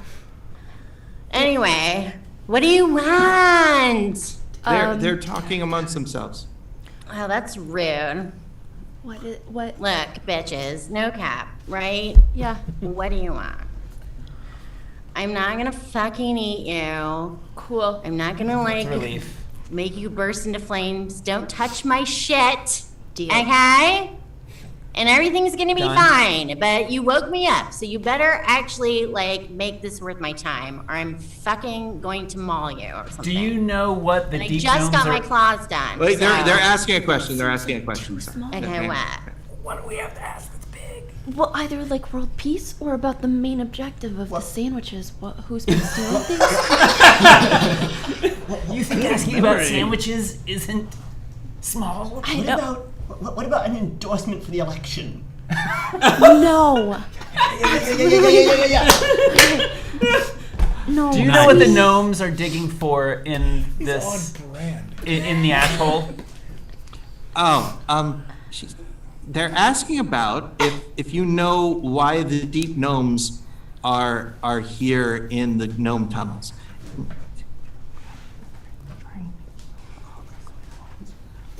Go for the tunnel. Yes, I know why. Perfect response. You want me to like tell you? If it wouldn't be too much trouble. I can't believe you don't know this already. The deep gnomes are trying to kill all the kobolds, which bums me the fuck out because kobolds are rad. Oh. They're like the only ones I can talk to. Do you want us to stop them? What? They want. I'm sorry. They want to know if you want them to stop the deep gnomes. Oh my god! You want me to decide what your fecking quest is for you? I don't think so. But yeah, actually, you do me a solid. That'd be super. We'll see what we can do. Thanks so much. Have a great sleep. Good night. Yes, I will let you get back to your nap. Okay, they're gonna let you get back to your nap now. Oh my god. Oh, one thing. I don't think any of them said goodbye to me properly. I'm so fucking pressed right now. Oh, I said good night. Can you and gave guys me at 3 least kisses. fucking bow or something? She's very hard of hearing. We bow And our I way can't hear a out. fucking thing you're saying. So you Deep just have to bows. wait for the kobold, okay? Deep Yeah. bows. And then also, They're blowing kisses at you, and that seems nice. That's fine, go. And remember, don't ever fucking touch my shit. Just get rid of the gnomes. Save my cute little kobolds, okay? Bye. That And the dragon dragon- was so cool. Lays back down on her pile of gold and presses an ear to a hole in the wall and mentions that I'm going back to my stories. I'm listening to this bandit show. It's really awesome. bandit show. Is that what she said? Yeah. yeah, Yeah. that is exactly what you Those are said. my stories. Wow. That sounds cool. Okay. All right. And so now I think that we're at a good spot. But nobody rolled a 3. Nobody. Yeah, isn't that funny? The whole time nobody rolled a 3. Nope. We'll never Wild. know. Never know. Well, Or they unless tell we do it again. Ian, I because- appreciate as rules lawyer your instincts there, but people paid for a red dragon. You got to give them a red dragon. That's for at least Oh, fair. I yeah. am not even remotely complaining about the appearance of the red dragon. I'm very pleased that we got the red dragon in. I would also say that the continuation of this adventure will maintain the same set of rules. Oh yeah, Jesus. that makes sense to me. So Okay. the rules as they stand, which are available on a website, you can take a look at. You can see all the rules that are in place. If between now and our next stream you'd like to modify any of the rules, undo them, counterspell them, put new rules in place, we are completely open to that. All right, awesome. And come back and just the so whole that party's gonna be people Freaky know, Friday for- we got through maybe 1/10 of what I thought I knew it. Oh, I love it. for That's for you. our one shot would be. So yeah, this is good. I thank you all players for taking the time here. I did not kill a single one of you, and I cannot say that that upsets me. I am Give it time. pleased to have Came been really here. close. Yeah, got yeah, down to 4 hit points. But there, Oh but my there, but there's goodness. 9 more sessions to go, right? 9 more sessions. We're gonna be play- level 3 for the entire. We're gonna Nine, play. 9 more sessions in this one and shot. no long rest. It's more of a buckshot, really. I feel. I'm All right, down. so- Is all I'm saying. I've had a blast. down. This is Yeah. so Yeah. fun. I've had Yeah. such a good time. Thank As long you. as I get to Yeah, thanks everyone. You were great, very inventive. I love everything that you've done here today. Thank you, So- donors. though. Thank you, donors. Yes. Yes, Thank you to the donors as well. Awesome stuff. And Edward has been quiet, not barking this entire time. Good job. Entertained by the originality, It's I suppose. Bax's pet hellhound. Yeah. Hey, Yeah, exactly. hey, It's- buddy. That's a good omens hellhound right there. That's Yeah. perfect. Yeah. And a very heartfelt thanks to our smut writers and readers Yes. who did Indeed. such an excellent job. And there's one And- more smut story that hasn't been read. There is one more smut story, and we're going to have more. Yeah, I was gonna say we'll yeah. we'll have more. We're getting more. Let's be clear. And of course, a big thank you to Ian as the rules lawyer. If I had to look all this stuff up, it would not have been as fun for anybody. So, Definitely not. thank you. Yay, Ian. Super smooth. Not to worry. Yay, Catherine. And yay, Yay. Val. Yes. much So, with that, we will go ahead and close our inaugural Annex D&D one-shot live streaming session. Thank you all so much for showing up. Thank you for donating. We raised over $1,000 in donations tonight. Yes! I don't know the exact amount. I think it's about $11.50, but we raised a ton of money. That's fantastic. Yay. We are definitely going to be continuing this adventure. We don't have a date set yet because we foolishly thought this would actually be a one-shot. Can I tell you, I absolutely knew that was not going to Yeah, you know, I mean, we hoped. So we will be putting out information on Facebook and on Twitter and on our website and everywhere that we can think of to put that information out. You will know about when the next session is happening. We hope that you'll come and see what sort of utter chaos and hijinks our donors bring to us next time. Thank you so much. Thank you so much. Cheers. Appreciate it. Hot bang. And I just want to share that Allison texted me and said, I want a t-shirt that says, hey, buddy. if you can use that picture Well, of thanks very much, Paul, man. That was fucking rad. Oh, awesome. Thank you. yeah. Thank you. Yeah. You That was a guys good are time. great. Yeah. I think if you watch it back, you did most of the stuff, which is exactly what I like. So are we? The one thing that I do, are people still watching this? I don't know, Ben, are we still on or are we cutting the feed? 2 seconds. Okay.